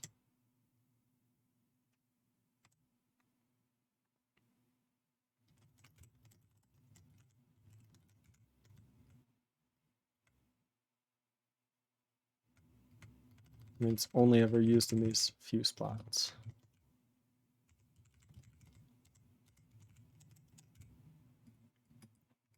And then argv and argc in there, and main.c testing. Why not? We'll do it all. And this will be kernel elf attempt to implement argc argv in elf loader.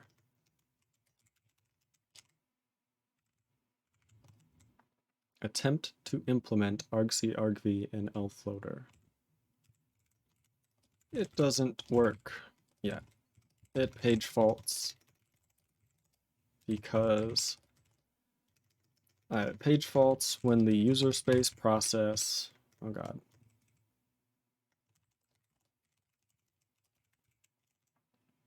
attempts to dereference the argv pointer.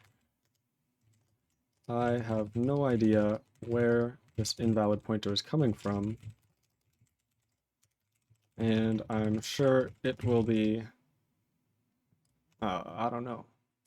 I have no idea where this invalid pointer is coming from. Everything seems to be valid when it is able to be printed out. Okie doke. And then we're just gonna push it. Looks good to me. Alrighty. Seraid says, I was getting something to eat. Did you fix it? No. Not at all. We're still here.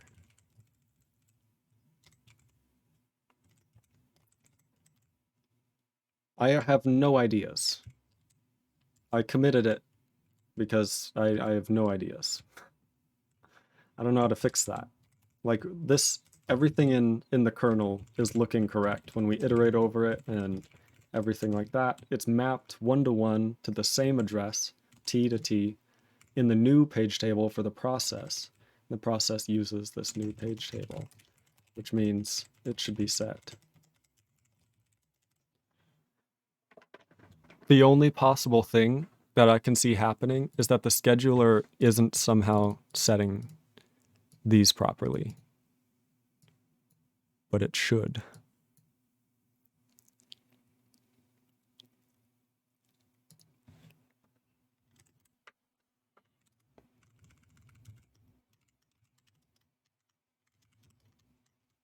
Do we just have to do that?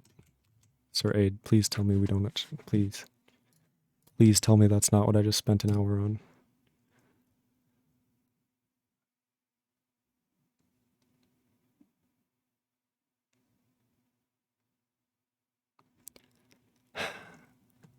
That's not going to do anything. It shouldn't. Okay, it's not what I spent an hour on. I'm glad. I'm happy. Here's the thing. Because you just override it with 0 in the next instruction.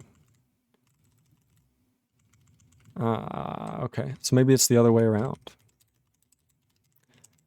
I remember a little birdie telling me in my head, we push the base pointer, we pop the base pointer, but we do not pop the stack pointer, which means that it won't actually update the stack pointer.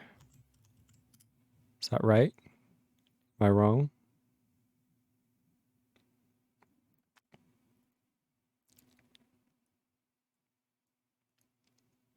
Are we just not updating the stack pointer when we should be in the scheduler? Okay, no. That doesn't work either. Yeah, I actually have no clue what it is. I have no clue how to fix it. I have no clue where this address comes from, and I don't know how to figure it out. So that's fun.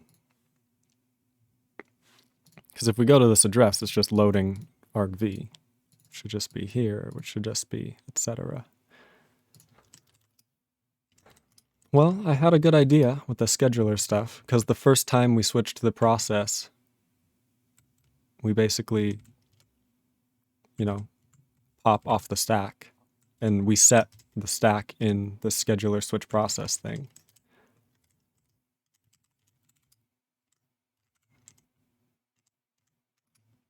Right. So in switch process, yeah. So you can see we set the CPU state, but then we copy into the CPU state that will be restored from the CPU. So everything that we're popping from is actually from not here. It's not what we're pushing. It's something else. What we're pushing has already been saved and modified to mean something else. because we don't restore the stack pointer.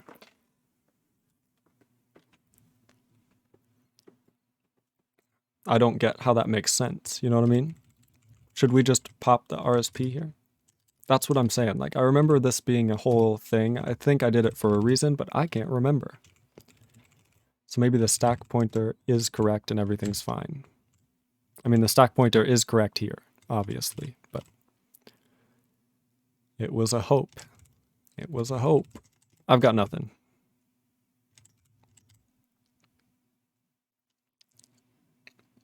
Yep, I'm gonna have to go. Okay, rip. That's all I got, folks. I feel bad that we didn't actually fix it. It is available on the GitHub or the Codeberg if you want to go check it out. So be sure to go check it out and please fix it. Tell me what's wrong. Build it on your system. No, I don't know. I'll have to figure something out. Make some silly, maybe implement like A2F or whatever the function is to actually print out or convert a number to a string.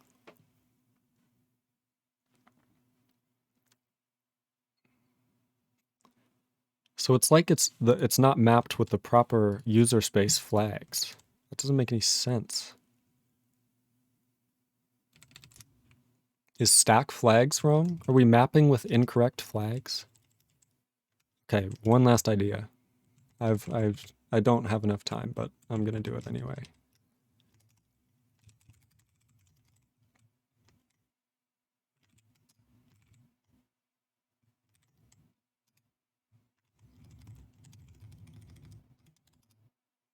Why are you mad? Invalid operands to binary expression size t.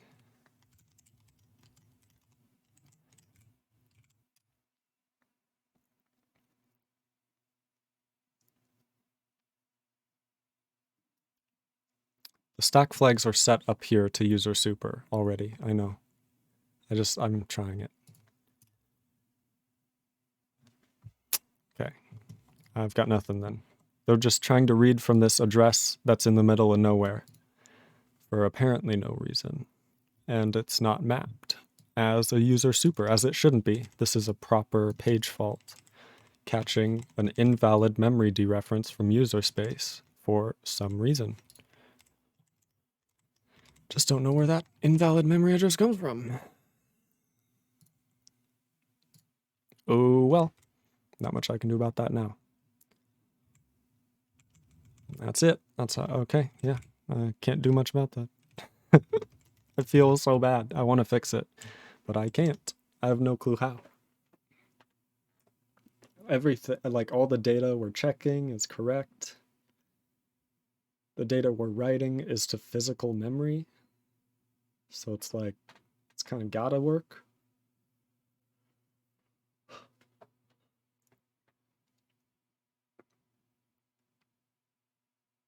And I would be worried that it's not mapped to the same place in the kernel, but we actually have identity mapping in the kernel. So the fact that the vouter and pouter are the same mean that it's already mapped in the kernel. I mean, we could try and map it in the current page table, if it really matters, in the kernel. Does that make sense? I mean, there would be much bigger issues if the stack wasn't mapped in the kernel. We'd be crashing in the kernel, but shh. Just want it to work. Every step, every step. Yeah, same thing. No change. I figured as much. Worth a try, though. Okie doke. Well, that's all I got for you today. I am sorry that I couldn't fix this bug or get it working, but hopefully you still learned something and you still enjoyed what you saw. I'm just going to say a little goodbye, and then we will be out of here. Thank you everybody so much for watching. I very much appreciate all of you for coming in. Be sure to check out my YouTube for any previous broadcasts and this one as it goes up later today. And be sure to check out the PayPal. Sysroot says, ta-da, see you, Sysroot. Thank you so much. Thank you so much for your help. You were amazing today. But yeah, be sure to stay tuned to hopefully have this OS move into user space if I don't keep overcomplicating things and breaking it. No, it's all difficult. It's all difficult. Anyway, be sure to check out those links down below. You know where to go, you know where to look, you know what buttons to press, what things to do. I'm not going to tell you exactly how to be you. In any case, thank you so much for watching, and I will see you in another stream. See ya! Peace!